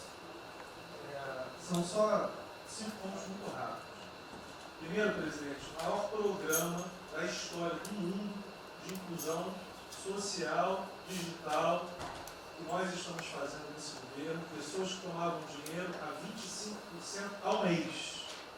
Quer dizer, todos os ladrões lá, PT, PMDB, PSDB, aquela ladroagem toda, 25% ao mês. E ninguém se indigna. Esse governo que se indignou, o governo dos liberais. Então, assim, acho que a gente está com problemas narrativos. Hoje de manhã, por exemplo, o pessoal da Band queria dinheiro. O ponto é o seguinte, vai ou não vai dar dinheiro para Bandeirantes? Ah, não vai dar dinheiro para Bandeirantes? Passei meia hora levando porrada, mas repliquei. E falei, olha, vocês estão em casa? Eu tenho 30 mil funcionários na rua. Não tem esse negócio, essa frescurada de home office. Eu já visitei 15 agências. E você em casa? Aí o pessoal ficou um pouco mais calmo. Quer dizer, eu posso ter 30 mil brasileiros nas agências lá. Sabe quantas pessoas a Caixa está pagando hoje? 7 milhões de pessoas. E todo mundo home office. Que porcaria é essa? Desculpa o meu ponto, presidente. Como o senhor falou, eu vou me emocionar. O Luiz Lima, que nadou com meu pai, foi atleta olímpico, teve a esposa e a filha de 14 anos presas ontem, no Camburão. Que porra é essa? Desculpa. Que porra é essa? O cara vai pro Camburão com a filha, que se fosse eu, ia pegar minhas 15 armas e ia dar uma... Eu ia morrer. Porque se a minha filha fosse pro Camburão, eu ia matar ou morrer. Que isso? Estava nadando, é uma atleta olímpica. Você tira a pessoa está nadando com 14 anos. Eu tenho uma filha Maria de 14 anos. Se a minha filha fosse pro Camburão, ou eu matava ou morria. Isso. E a esposa do Luiz Lima nem usou o fato de ser esposa do deputado federal. Mas assim, foi calado, saiu e calado. aquele governador roubando para a direita, para tudo quanto é lado. Então o governador rouba, aí ele sai prendendo todo mundo e fica tudo isso por isso mesmo. Aí a gente faz o maior programa da história da humanidade de inclusão de pessoas que recebiam 25% ao mês, cobrado. PSDB, PT, PMDB, aquele grupo todo. Na hora de privatizar, todo mundo, com 200 milhões, 300 milhões, tem vice-presidente da Caixa, que eu expulsei, dos 120, 105 eu tirei. E se o senhor precisar, obviamente, meu chefe, o ministro Paulo Guedes, ele decide. Não tem problema. Inclusive, porque o que acontece? Se roubar, eu vou ligar para o ministro Moro para prender. Agora, se precisar de um diretoria, não sei o que, desde que sejam honestos, o ministro Paulo Guedes é que decide, etc. Mas dos 120, eu tirei 105. E na Caixa, não tem desonestidade, até onde eu saiba. Mas, assim, eu acho que a gente está levando muita porrada, presidente. E, de novo, não estou dizendo ninguém daqui, não. Eu só levo porrada. Agora, tem limite. Desculpa, todo lugar que eu vou, as pessoas normalmente são educadas. Mas a paciência chega no limite, obviamente não dessa maneira, eu acho que tem um ponto. Nós estamos emprestando 154 bilhões de reais, mas só um ponto que eu acho importante. Tarcísio é super meu amigo e ele é muito esperto. Qual que é o grande ponto que a gente tem que evitar? O cara está quebrado, já estava quebrado antes e quer lançar um molezinho. Então, assim, claramente tem que ajudar e eu concordo. Tanto que nós emprestamos 43 bilhões de reais para o segmento imobiliário. 1,5 milhão de pessoas deixaram de ser demitidas. Agora não é para todo mundo, não. Aquela empresa que já estava quebrada antes, por que a gente vai dar molezinho? Então, este ajuste fino é importante que os bancos têm que fazer. Por quê? O último ponto que eu falo. Já estou sendo processado também, vou nós dois juntos para a cadeia, por causa do auxílio emergencial. Sabe o que tem? Tem gente do TCU dizendo que a gente está dando muito e tem gente dizendo que a gente está dando pouco. Ferrou. Ou seja, tem gente querendo me prender porque está dizendo que a gente está dando muito. E tem gente querendo me prender, que são aqueles caras lá que estavam antes, dando pouco. Vão acabar sendo presos, mas o que a gente não vai fazer? Deixar 30, 40, 50 milhões de pessoas passarem fome. Então, é só o meu recado dizendo o seguinte: a Caixa, o Banco de todos os brasileiros. Poxa, a gente está com 30 mil pessoas. Eu passo ligando 45 pessoas na Caixa que tiveram coronavírus. 2 faleceram, um, na verdade, com 70 anos já estava aposentado, e outro. A pessoa, eu chorei mais do que a pessoa, a mãe. Uma pessoa em 30 mil que estão o dia inteiro. E eu já falei para minha esposa, se tiver qualquer coisa, eu vou tomar 1 litro de hidrocloroquina, aquelas coisas todas. Então, assim, eu acho que a gente está, só o último ponto, numa questão de histeria coletiva. Quer dizer, eu posso ter 30 mil funcionários da Caixa pagando 7 milhões hoje, 2 milhões na segunda, ontem a gente abriu 800 agências, vamos abrir no sábado, no domingo, 2 horas antes. Então, o que a imprensa quer? Que você pague e dane-se os funcionários da Caixa. Mas se morrer 2, Jornal Nacional, presidente Bolsonaro e presidente Pedro, irresponsáveis porque abriram. A gente só vai levar porrada. Agora, realmente, meu ponto é inaceitável, foi a primeira vez que aconteceu. Eu conheço a Milena, Lene, Romine, atleta olímpica. Quer dizer, um atleta olímpico, a esposa atleta olímpica e a filha de 14 anos nunca morreu. Eu não sei se eles botaram lá atrás ou no meio.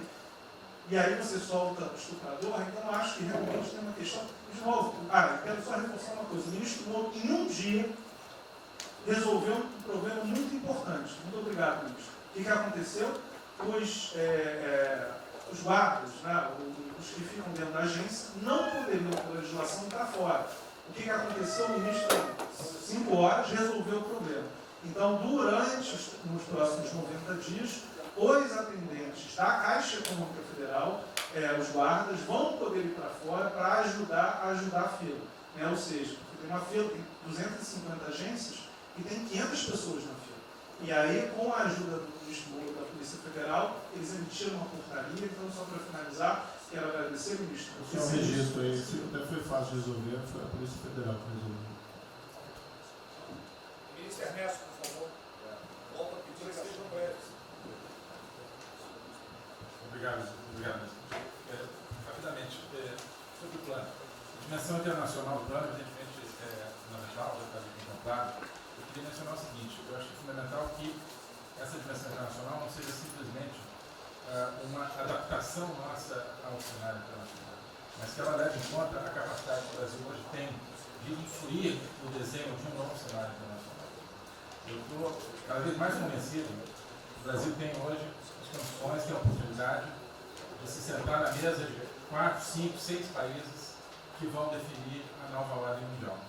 Um dia, na conversa do presidente com o primeiro-ministro da Índia, o indiano disse que vai ser tão diferente o pós-coronavírus, o pré, quanto o pós-segunda guerra, o pré. Eu acho que é verdade.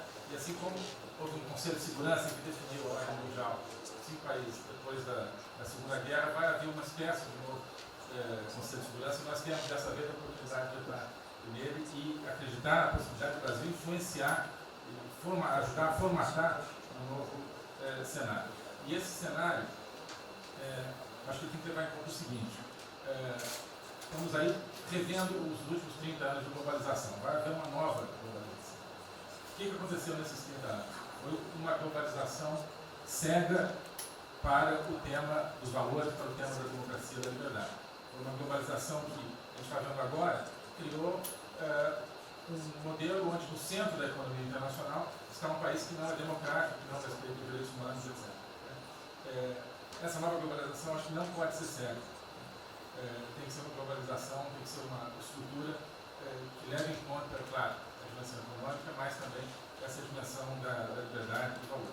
E da mesma maneira, acho que o plano está apontando para isso, na nossa dimensão nacional, também não pode ser um plano cego para essas dimensões daquilo que nos traz, que traz o projeto do presidente, que é não simplesmente a eficiência, a pujança, o crescimento econômico, mas a liberdade, a combate à corrupção, a reinvenção do Brasil livre, do Brasil livre dessas mazelas que nós pensamos. Obrigado. Obrigado, ministro. Comentários. É o último que colocou. Não é nem nada. É só vou voltar na história. Vou voltar aqui numa história breve. Queria lembrar que no fim do governo Dilma a taxa de juros era 14,5%, a curva, mas a taxa longa era 20%. E aí quando a gente olha o que aconteceu e o que proporcionou a taxa de juros cair, é interessante, porque teve um dia, 18 de agosto, saiu uma manchete no jornal que todos os elementos apontavam que ia ter o teto de gastos. Naquele dia, a curva de juros começou a cair e foi quando depois o presidente do Banco Central anterior começou a cair os juros. Ele caiu os juros até o nível de 6,5%, estabilizou, teve a incerteza das eleições, com a incerteza do PT poder voltar, a taxa piorou. Depois, curiosamente, quando o mercado entendeu que ia ter a Previdência, foi quando abriu espaço para botar os juros novamente. Então, a razão dos juros ter ido de 14,5%, 15%, 20% para o que está hoje foi o fato da sociedade e do mercado ter entendido que o governo ia ter disciplina em relação às contas públicas. Isso a gente não pode esquecer. Tá? Me permite, Roberto, então você está dizendo aí que não só a Selic, tem como a taxa longa, nós devemos basicamente a PEC do teto, é isso? Isso. Estou dizendo exatamente isso. E depois também a Previdência. Então, dito isso, eu acho que é importante a gente passar essa mensagem.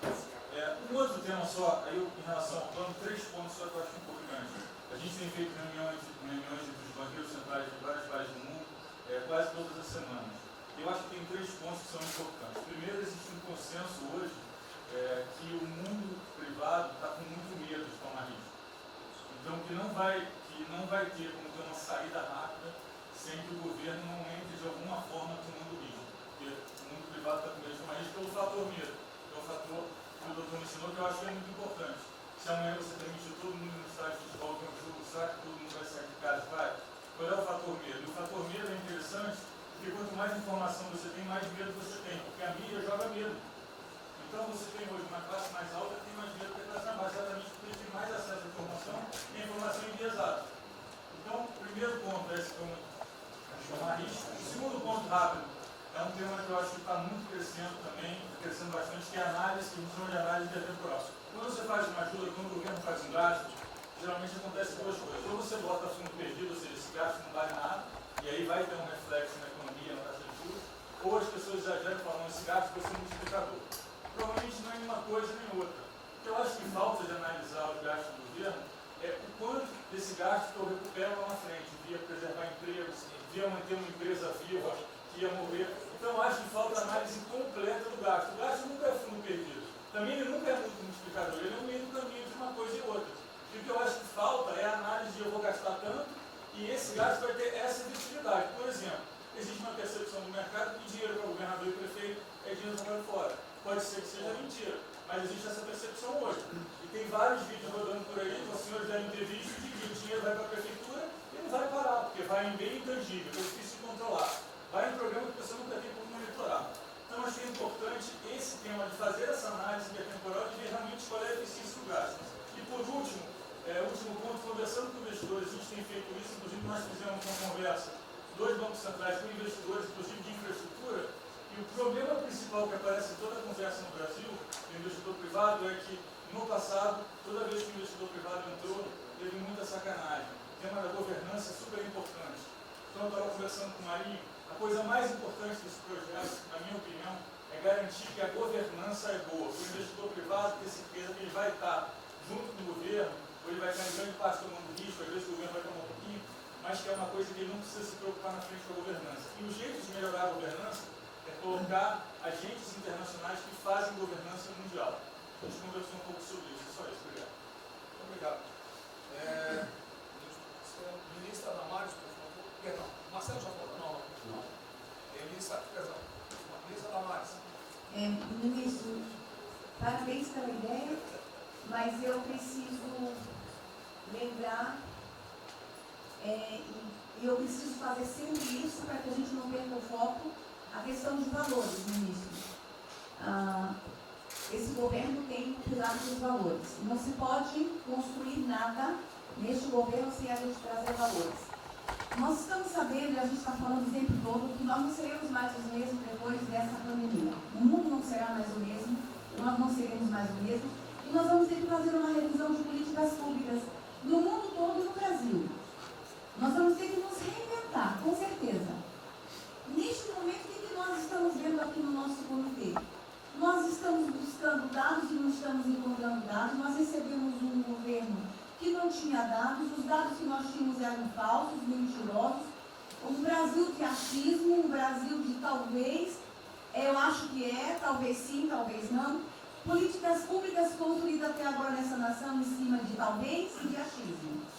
Nós vamos ter que rever muita coisa. É um país plural.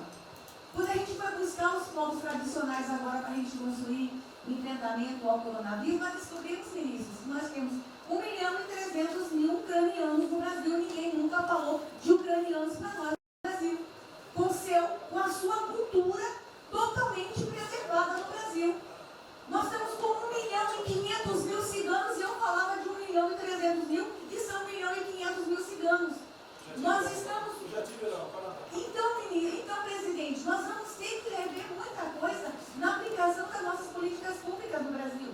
Os nossos seringueiros são em números maiores do que a gente imagina no Brasil. Então, tudo que nós formos construir, nós vamos ter que ver, ministro, a questão dos valores também. A questão, os nossos quilombos estão crescendo e os meninos estão nascendo nos quilombos e seus valores estão lá. Então, tudo vai ter que ver a questão dos valores. E quando eu falo valores, ministro, eu quero dizer para o senhor, nós estamos com quase 80.000 idosos em abrigos no Brasil. Eu me surpreendi com números. Nós estamos com quase 60.000 crianças em abrigos no Brasil. Os números estão me surpreendendo. E eu estou com um número absurdo de mulheres também em busca de abrigos por causa de violência. Então, tudo isso tem que vir para este pacote. Nós vamos ter que fazer algumas revisões de políticas públicas no Brasil. Então, por favor, ministro, coloque aí a questão de valores. E quando eu falo valores, aí eu quero olhar para o nosso novo ministro aqui da Saúde e dizer, ministro, valores estão lá no seu ministério também. Neste momento de pandemia, a gente está vendo aí a palhaçada do STF trazer o aborto de novo para a pauta. E lá está a questão de as mulheres que são vítimas do Zika vírus vão abortar. E agora vem o coronavírus. Será que vão querer liberar que todos que tiveram coronavírus poderão abortar no Brasil? Vão liberar geral?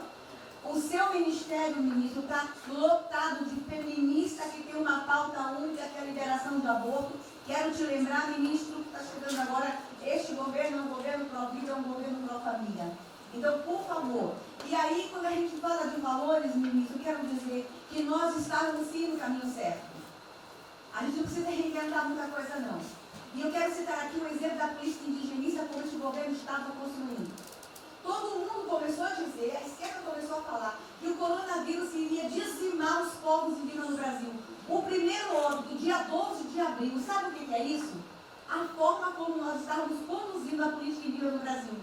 Primeiro óbito, dia 12 de abril. E eu fui lá para a Amazônia, em Roraima, junto com o presidente da FUNAI e o secretário nacional de saúde indígena, para acompanhar o primeiro óbito. A forma como a gente conduziu deu muito certo. Vamos ter que melhorar? Vamos ter que melhorar. E por que nós fomos lá, presidente? Porque nós recebemos a notícia que haveria contaminação criminosa em Roraima e Amazônia, de propósito, em índios, para dizimar aldeias e povos inteiros para colocar nas costas do presidente Bolsonaro. Eu tive que ir para lá com o presidente da FUNAI e me reunir com os generais da região e o superintendente da Polícia Federal para a gente fazer uma ação ali meio que sigilosa. Porque eles precisavam matar mais índio para dizer que a nossa política não estava dando certo. Então, o que a gente estava fazendo estava dando certo. O que nós estamos fazendo está dando certo. Então, aqui, general, todo o nosso trabalho que envolve políticas de valores precisa estar aqui no Pró-Brasil. E aí, presidente, só para encerrar, eu quero dizer para o senhor que a sua angústia tem razão de ser. Nunca houve tanta violação de direitos no Brasil como neste período. Direitos fundamentais foram violados. No nosso Disque 100 tem mais de 5.000 registros, ministros, de violação de direitos humanos. Mas o senhor tem uma ministra de direitos humanos e uma equipe muito corajosa. São mais de 5.000 procedimentos e ações que estão sendo construídos. Governadores e prefeitos responderão ao processo. Idosos estão sendo algemados e jogados de camburões no Brasil. Mulheres sendo jogadas no chão e sendo algemadas por não terem feito nada. Nós estamos vendo padres sendo multados em R$90 mil porque estavam indo da igreja com 2 fiéis. A maior violação de direitos humanos da história do Brasil nos últimos 30 anos está acontecendo neste momento. Mas nós estamos tomando providências, a pandemia vai passar, mas governadores e prefeitos responderão processos.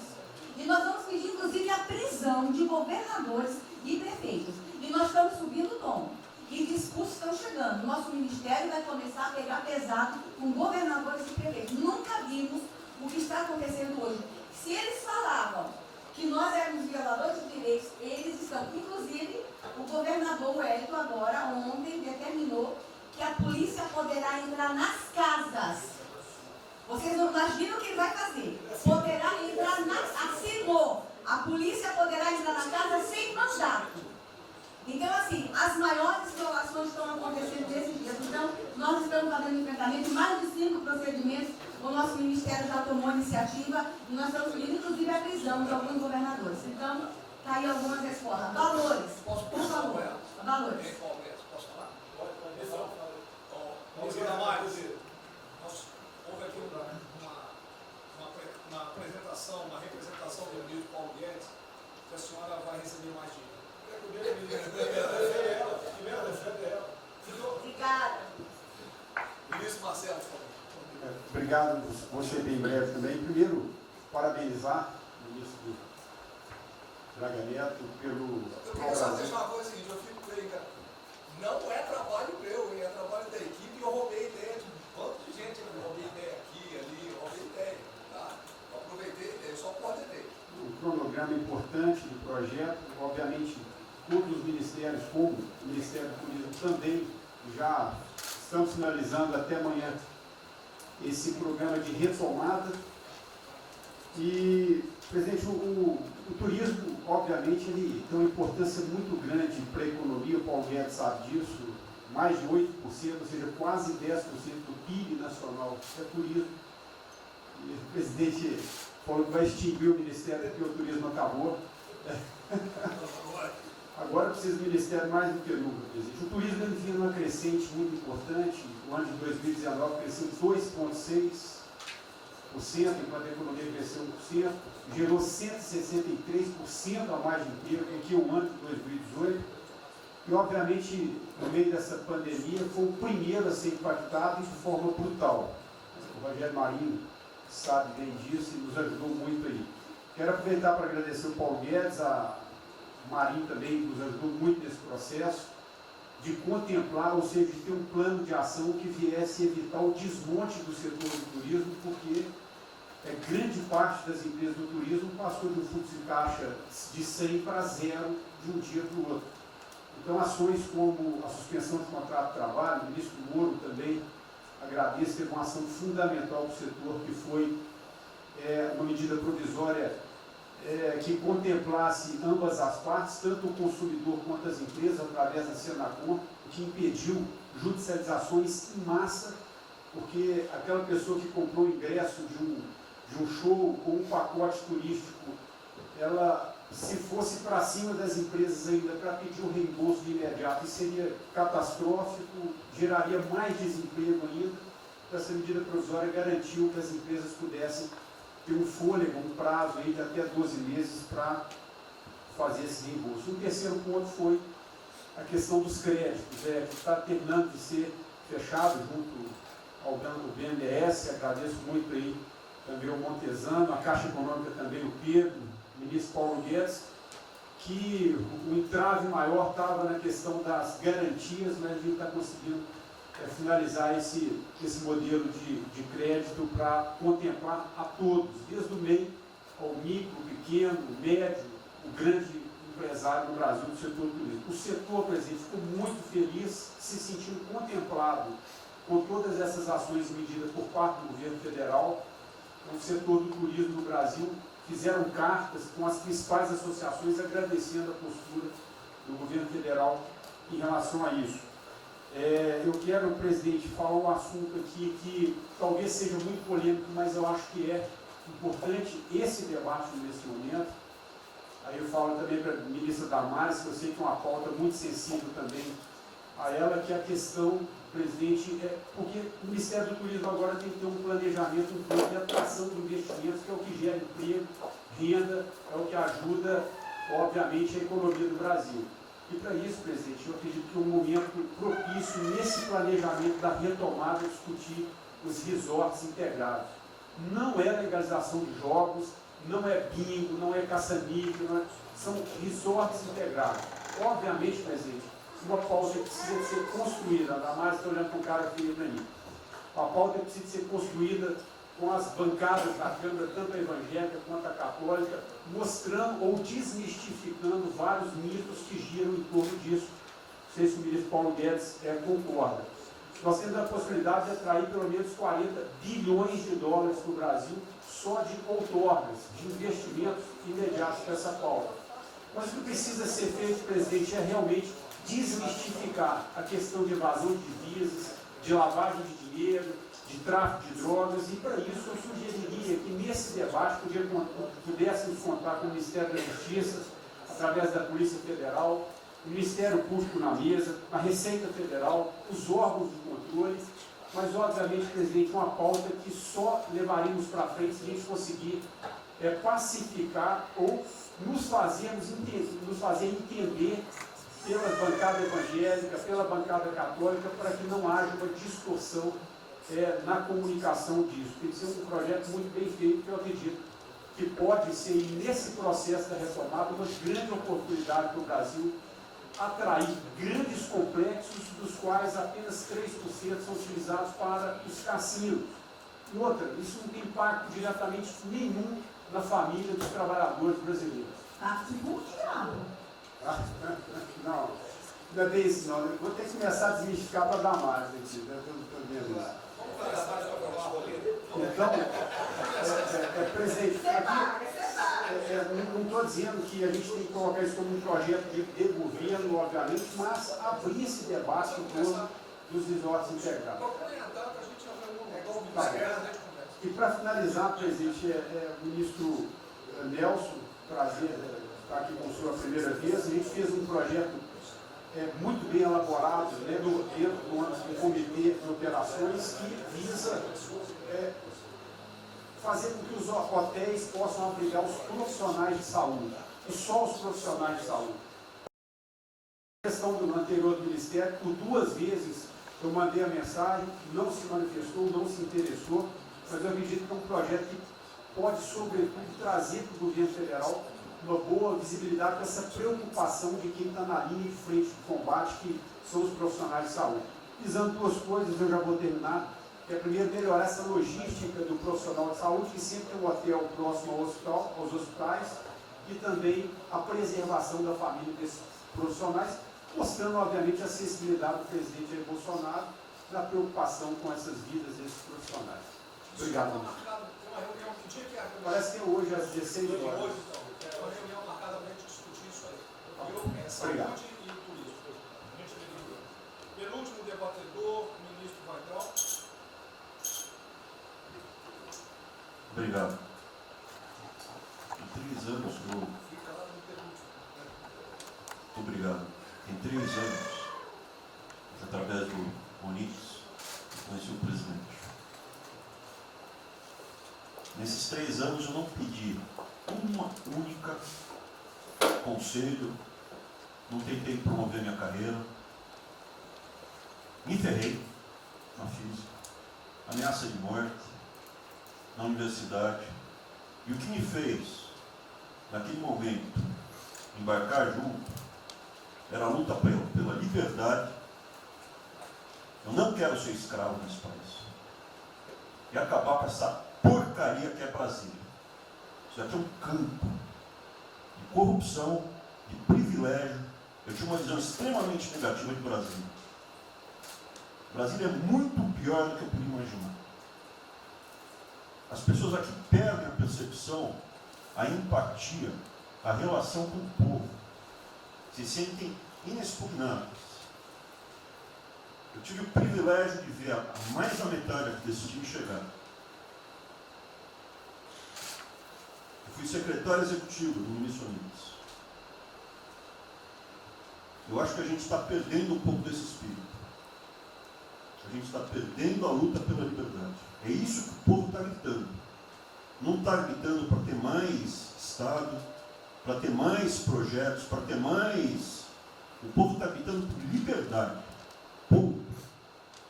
Eu acho que é isso que a gente está perdendo. Está perdendo mesmo. O povo está querendo ver o que me trouxe até aqui.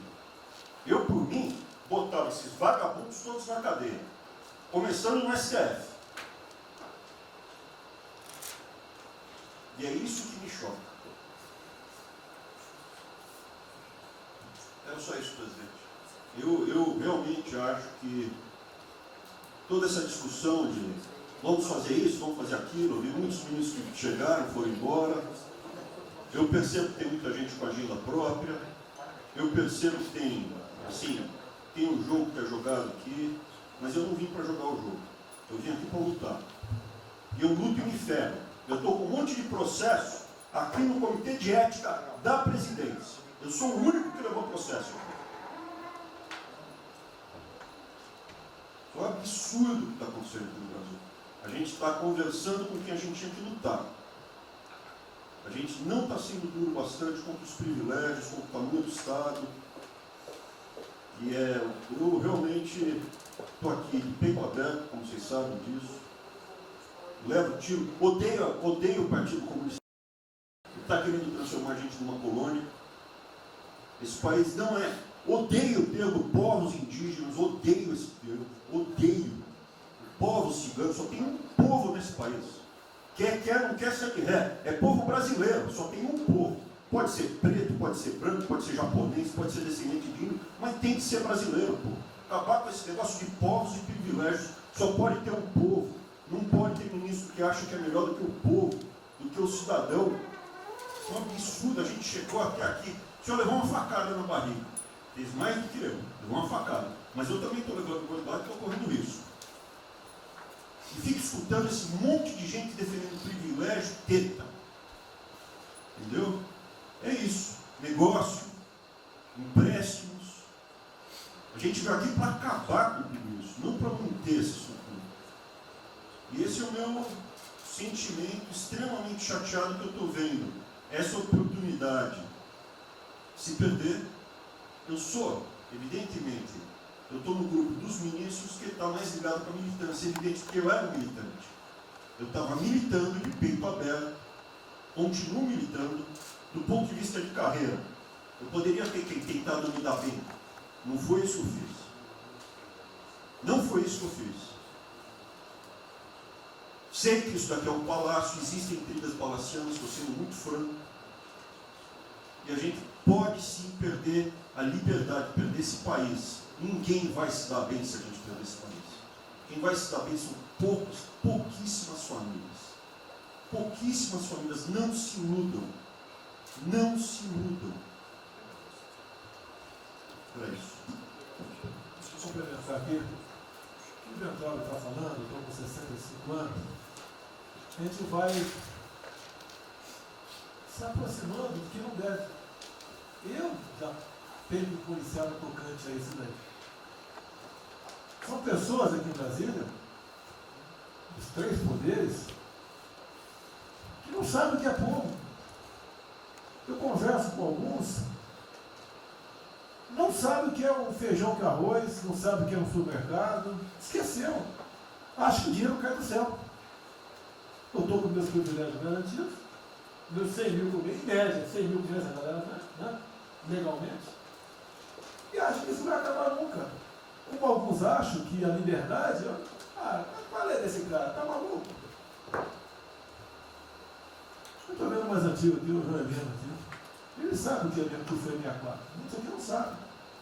Essa cambada que tentou chegar no poder de 64, se tiver chegado, ele estava fudido todo mundo aqui. Cortando, ele estava felicíssimo cortando cana, ganhando $20 por mês. Não pode esquecer disso. Nós não podemos esquecer o que é esse povo. Eu vou convidar os ministros para domingo e passar a semana da Convite, não é missão, não, convite. Para ver como é que está o cara na esquina. Depois vem uns merda para falar aí, né? Uns merda de sempre. O cara rompeu o isolamento, tá dando peça. Tem peça pro cacete, pô. Tá passando fome, tá na merda, pô. Sentiu o cheiro de povo. Como eu falei lá. É uma experiência para todo político sentir. E lá vem como é que está o negócio. Ou a gente tem que estar como se fosse, né, um general na retaguarda e deixar a tropa se encerrar na frente. Não, o general está na frente, o coronel está na frente, o capitão está na frente. Nós, heróis da Segunda Guerra Mundial, estiveram na frente do campo de batalha. Simples aqui, tenho certeza, nas Forças Armadas vão cumprir com o seu papel. Mas, né, nós temos que dar exemplo. E mostrar que o Brasil não é. Eu sou mais educado que o Ventral, até me poli muito, né, o linguajar que ele usou, mas não é isso. Que o pessoal pinta por aí, se reunindo de madrugada, para lá, para cá, cima de informações. O meu funciona. O meu particular funciona. Os que tem oficialmente desinformam. E voltando ao tema, eu prefiro não ter informação do que ser desinformado por cima de informações que eu tenho. Então, pessoal, muitos vão poder sair do Brasil. Mas não quero sair, ver a minha irmã de Eldorado, outra de Cajati, o coitado do meu irmão, capitão do exército de Miracatu, se fuder, pô. Como é perseguido o tempo todo. É a bosta da Folha de São Paulo, diz que meu irmão foi expulso de um açougue em Registro, que estava comprando carne sem máscara. Comprovou no papel, estava em São Paulo esse dia. O dono do restaurante, do açougue, falou que não estava lá. E fica por isso mesmo, isso aqui é problema dele, né? Mas é putaria o tempo todo para me atingir, mexendo com a minha família. Já tentei trocar gente da segurança nossa no Rio de Janeiro, oficialmente, e não consegui. Isso acabou. Eu não vou esperar fuder minha família toda, de sacanagem, ou amigo meu, porque eu não posso trocar alguém da segurança na ponta da linha que pertence à estrutura. Vai trocar. Se não puder trocar, troca o chefe dele. Pode trocar o chefe dele? Troca o ministro. E ponto final. Não estamos aqui para brincadeira. Eu vi um garoto aqui, com todo respeito, do BNDES. Eu conhecia, ele usava calção lá. Pode ver os Estados Unidos para cá, podia estar muito bem lá. Veio para cá, eu tentava mudar o Brasil com o vídeo do Paulo Guedes. E amigos dos pais dele, com coincidência, né, Paulo Guedes? Eu não lembro dos teus pais, não de você, tá certo? Mas alguém que está investindo aqui. E todos nós temos que pensar nisso. O que esses filhos de Maia querem, é a nossa liberdade. Olha, como é fácil impor uma ditadura no Brasil, como é fácil.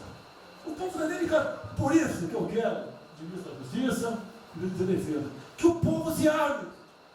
Que é a garantia que não vai ter um filho da puta aparecer para impor uma ditadura aqui. Que é fácil impor uma ditadura. Facílimo. Um bosta do prefeito, faz um bosta no decreto, algema e deixa todo mundo dentro de casa. Se tivesse armado, ia para a rua. E se eu fosse ditador, né, eu queria desarmar a população, como todos fizeram no passado, quando queriam, antes de impor a sua respectiva ditadura. Aí, que a demonstração nossa, eu peço ao Fernando e ao Moro, que por favor assine essa portaria hoje, que eu quero dar um puta do recado para esses bosta. Por que eu estou armando o povo? Porque eu não quero uma ditadura. E não dá para segurar mais. Não dá para segurar mais.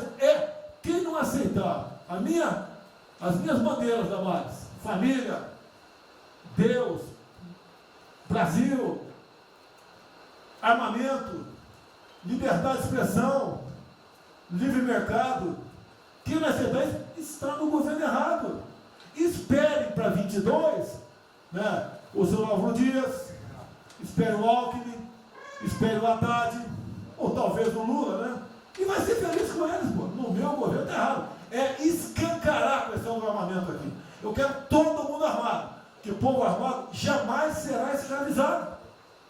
E que cada um faça, exerça o teu papel, se exponha. Aqui eu já falei. Pede o ministério quem for elogiado, pela Folha e pelo Globo. Pelo antagonista. Tá? Então tem certos blogs que só tem notícia boa de ministro. Não sei como. O presidente é uma porrada, o ministro é elogiado. A gente vê por aí, o governo, o Ministério do Bem, apesar do presidente. É pra puta que eu pariu, porra. Eu disse, cadê o time, porra? Trocamos sim, espero não trocar mais ninguém, espero.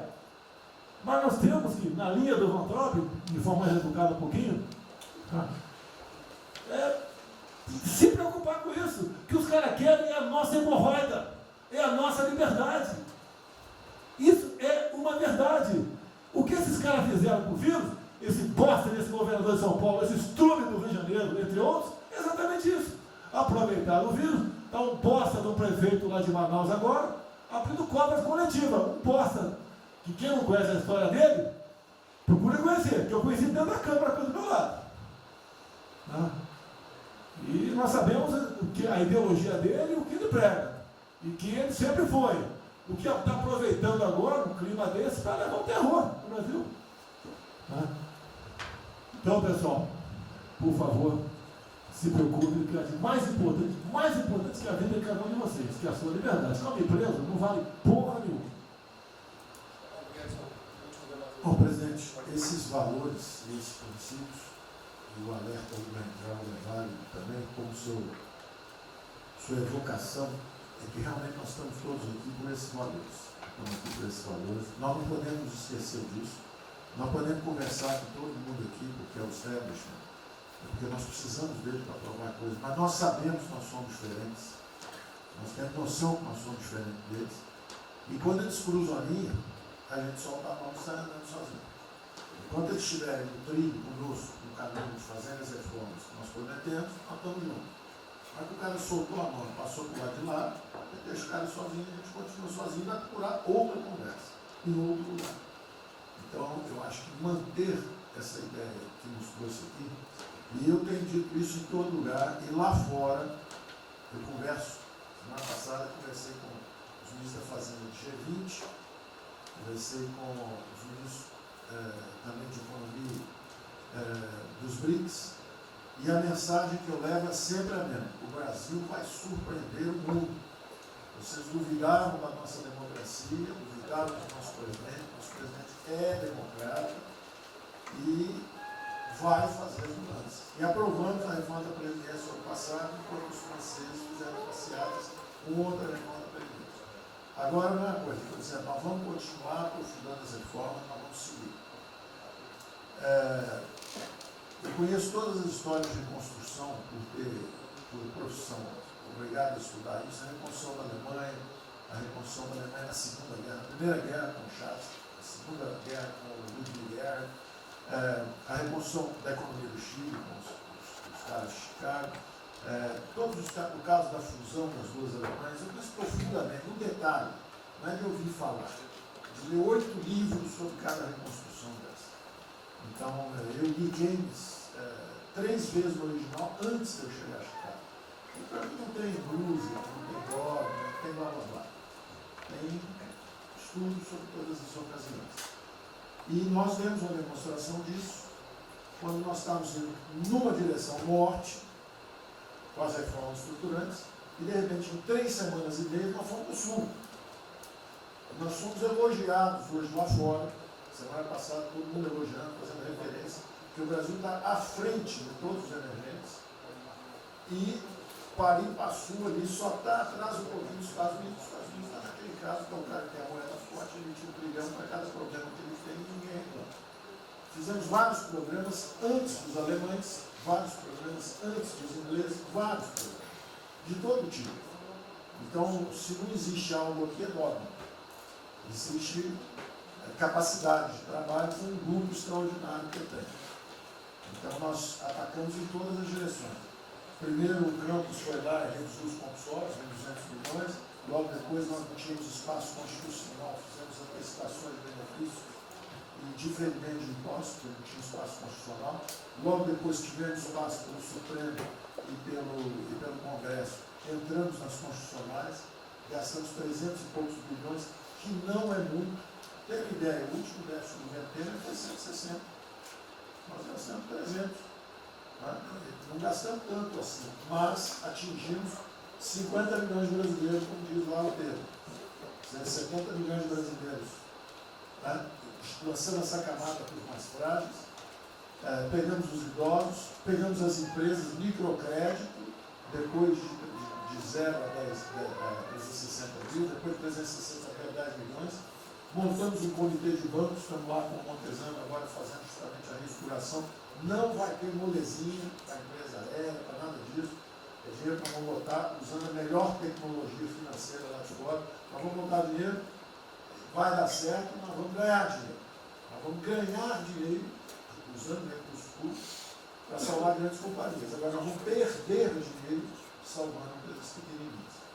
Então nós estamos fazendo tudo by the book direitinho.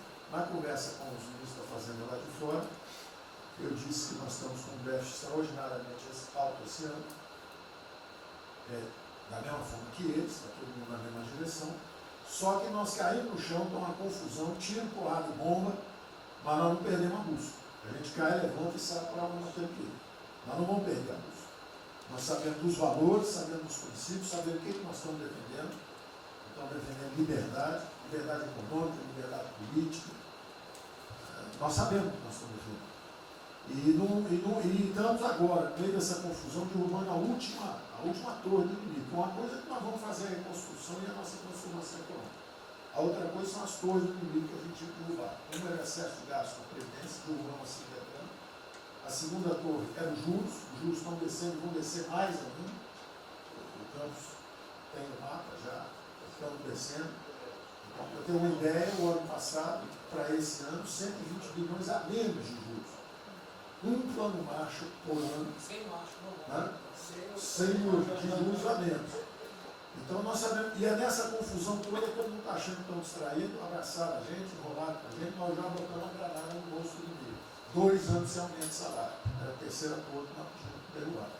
Nós vamos derrubar agora também. Isso vai nos dar tranquilidade de ir até o final. Não tem jeito de fazer um impeachment se a gente tiver com as contas arrumadas, tudo em dia. Acabou, não tem jeito, não tem jeito. E o presidente está no ponto futuro. Porque o presidente falou assim, tudo bem, tem a primeira onda que é a da saúde, mas tem a segunda que é da economia. E uma vem agarrada com a outra. Nós estamos ainda tentando sair da primeira, a segunda já está querendo bater. Eu ainda acho que nós estamos preservando os sinais vitais da economia brasileira. Ela, para mim, ainda é um urso hibernando. Baixa sua energia para zero, consumo de energia para quase zero, só respira. Mas quando você sai da luta, você sai para comer o primeiro bicho não passar, você tem força. Nós não podemos deixar isso graças à super safra da nossa Tereza, à logística do Tarcísio, a comida está chegando, as exportações estão subindo, a China é aquele cara que você sabe que você tem que aguentar, porque para vocês terem uma ideia, para cada $1 que a gente exporta 3 para a China. Você sabe que ele é diferente de você sabe que geopoliticamente você está do lado de cá. Então você sabe o seguinte, não deixa jogar fora aquilo ali não, porque aquilo ali é comida nossa, né? Nós exportamos para aqueles caras. Não vamos vender para eles, é um político nosso. Mas vamos vender a nossa soja para eles. Isso a gente pode vender à vontade. Eles vão comer. Eles vão comer. A Índia também vai precisar comer. Vai ser o trading da água. Eles vão dizer que é a melhor trading da água. O dia alguém comentou comigo, acho que foi o Ramos, não foi o Ramos? Foi. É o trading da água. Quer dizer, os caras precisam de alimento, não tem água, nós temos muito mais água que eles têm. Então eles vão ter que abrir mão da agricultura para fazer outras coisas e nós vamos poder exportar para eles também. Então nós temos um mapa de voo bom, nós temos uma equipe jovem, preparada, todo mundo trabalhando junto, e nós não vamos perder o rumo, nós não podemos perder o rumo. Então vai ter muita conversa, vamos para cá, vamos para lá, vamos fazer isso, vamos fazer aquilo, não vamos perder o rumo não. Pode dar vestimento, bota peruca loura, passa batom vermelho, faz uma opção de coisa que for necessária politicamente, mas não vão perder o rumo econômico, não, nós sabemos onde nós estamos. Então, eu estou só dando uma mensagem de tranquilidade para todo mundo aqui, que é o seguinte, nós não estamos fazendo nada exótico, dogmático, nada disso. Nós estamos indo numa direção, fizemos o que o mundo inteiro fez, em 3 semanas e meia, nós fizemos o que o mundo inteiro fez, só que nós não vamos perder o rumo, não. Nós sabemos para onde nós vamos voltar já já. Tá certo? E se o mundo for diferente, nós vamos ter capacidade de adaptação. Por exemplo, eu já tenho conversado com o ministro da Defesa, já conversamos algumas vezes, quantos 200 mil, 300 mil, quantos jovens aprendizes nós podemos absorver nos quartéis brasileiros? 1 milhão? 1 milhão a R$200, que é o Bolsa Família, R$300, o cara de manhã faz calistenia, aprende civil, organização social, como é que é o SPB, organização social, política, né? Faz ginástica, canta o hino, bate continente de tarde, aprende a ser um cidadão, aprende a ser cidadão, disciplina, usar o tempo construtivamente, voluntário para fazer estrada, para fazer isso aqui. Sabe quanto custa isso? R$200 por mês, 1 milhão de cada, 200 milhões, joga 10 meses, 2 bi, isso é nada. Então nós vamos pegar na reconstrução, nós vamos pegar 1 bilhão, 2 bilhões e contrata 1 milhão de jovens aqui. A Alemanha fez isso na reconstrução. Aí você também quer fazer estrada, precisa de 3, 4 milhões a mais, tem um orçamento de 8, toma aqui seus 4 milhões. Isso não faz falta. Não faz falta.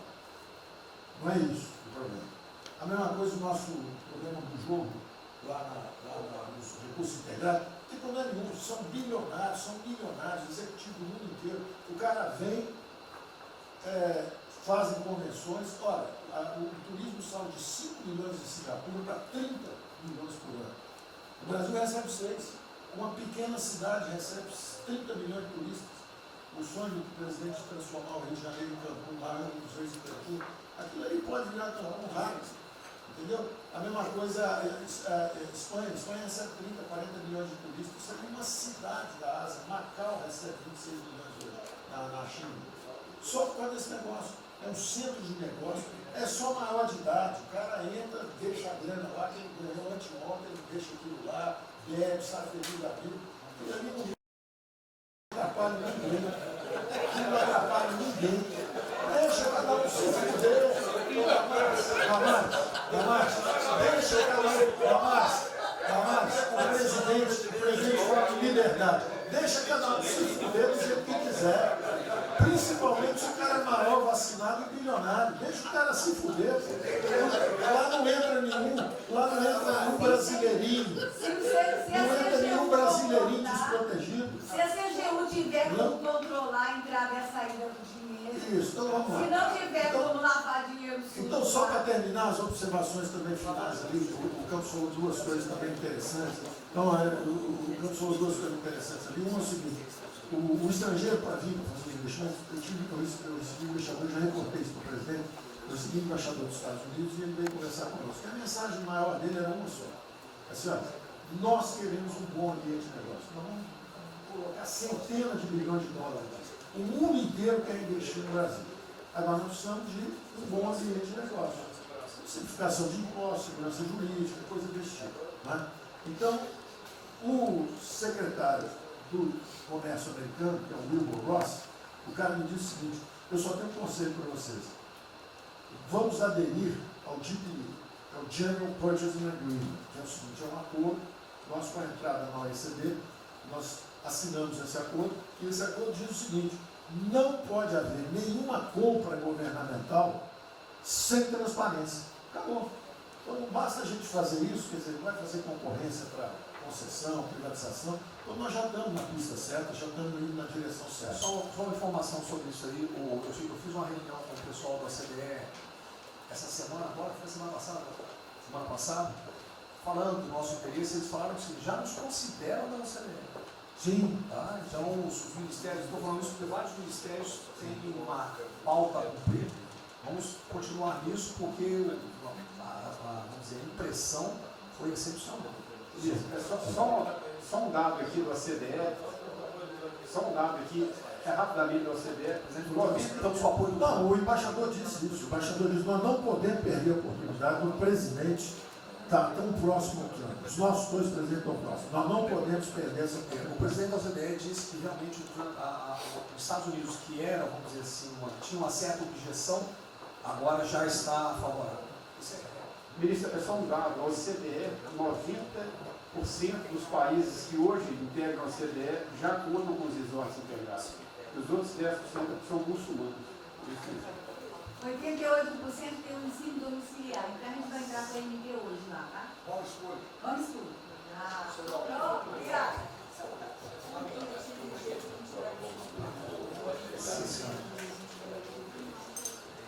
Uma nova ordem para o coronavírus, muitos países vão colocar regras para ter estoque novamente. Eu acho que não é o nosso caso. Nós temos que ter acesso ao mercado, mas nós precisamos incentivar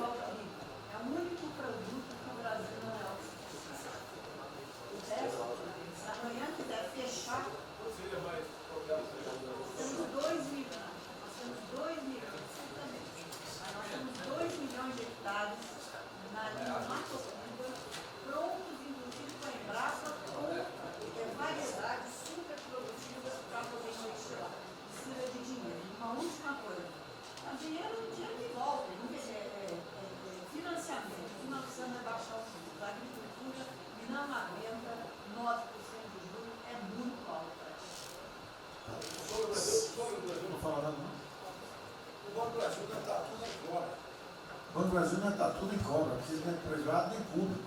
Então, se for apertar o Rubem, coitado, ele é super liberal. Mas se apertar ele e falar, bota o juro baixo, eu não posso, senão a turma, os privados, meus minoritários, me apertam. Aí você fala assim, bota o juro alto, eu não posso, porque senão o governo me aperta. O Banco do Brasil é um caso pronto de privatização. É um caso pronto, e a gente não está dando espaço. O senhor já notou que o BNDES e a Caixa, que são nossos públicos, a gente faz o que a gente quer. O Banco do Brasil não consegue fazer nada, ele tem um liberal lá. Então tem que vender essa porra logo. Apesar de todo o aumento de risco que passou a haver no sistema bancário, o Banco do Brasil está expandindo bastante seus empréstimos e a agricultura, a ministra Tereza Cristina testemunha aqui de que o apoio está sendo muito grande e nós estamos numa situação confortável, ministro, porque, primeiro porque em termos de liquidez, o público vê o Banco do Brasil como um porto seguro. Então, nós não estamos tendo problemas que outros bancos estão tendo, de preocupação com a liquidez do banco, com a rigidez do banco. E na nossa formação de resultado, as pessoas físicas não têm um papel preponderante dentro do Banco do Brasil. E nós temos a felicidade, nesse momento, de contar com folhas de pagamento de empresas públicas, das Forças Armadas, né, que em termos relativos, estão numa situação mais segura do cidadão comum, que não participa de empresas públicas. Mas só confesse o seu sonho. Confesse o sonho. Confesse o seu sonho. Em relação à privatização... Foi 23 a confessa, agora não. Em relação à privatização, eu acho que fica claro que com o BNDES cuidando do desenvolvimento, com a Caixa cuidando da área social, o Banco do Brasil estaria pronto para um programa de privatização. Né? Mas isso a gente pode fazer. Só se discute, só se fala isso em 23. A gente pode fazer um dia um seminário aí, que possa estender. Porque o Banco do Brasil, no passado, teve muitos privilégios pelo fato de ser público. Né? As folhas de pagamento vinham naturalmente do Banco do Brasil para a Caixa, a administração dos depósitos judiciais eram sempre do Banco do Brasil e da Caixa. Hoje isso tudo é processo de concorrência. Nós temos que pagar muito caro por esses antigos privilégios que não são mais privilégios. E fica só o lado ruim de ser estatal, pesando no Banco do Brasil. Porque a gente não tem a mesma facilidade de contratação, a gente não tem a mesma facilidade de demissão de maus funcionários e vai por diante. Quer dizer, tudo tem que submeter ao governo, tem o Tribunal de Contas travando tudo. Né? O Tribunal de Contas, hoje em dia, é uma usina de terror. Se a gente faz alguma coisa, está arriscado dentro da cadeia. Se não faz, é processado por inação. Você não tomou as providências que tinha que ter tomado. Virou um terror isso. Se ficar o bicho pega, se correr o bicho come. Agora, se me perder, eu queria fazer uma observação rápida sobre a área de medicina. Eu acompanho os números diariamente. Eu vejo que os óbitos, eles chegaram diários, passaram de 200 durante alguns dias, 4, 5 dias, mais de 200 pessoas sendo mortas. De uns 4, 5 dias para cá, esses óbitos caíram bastante, já não chegam mais na casa dos 200. A minha sensação, de quem não é especialista no negócio, mas que observa os números, é que o tal do pico, o tal famoso pico, que gerava tantas preocupações, a minha sensação é que esse pico já passou. Né? Agora... É que o senhor não viu o número que nós mostramos aqui agora, mas isso é outra história. Senhores, sem querer cortar, muito obrigado a todos, porque senão...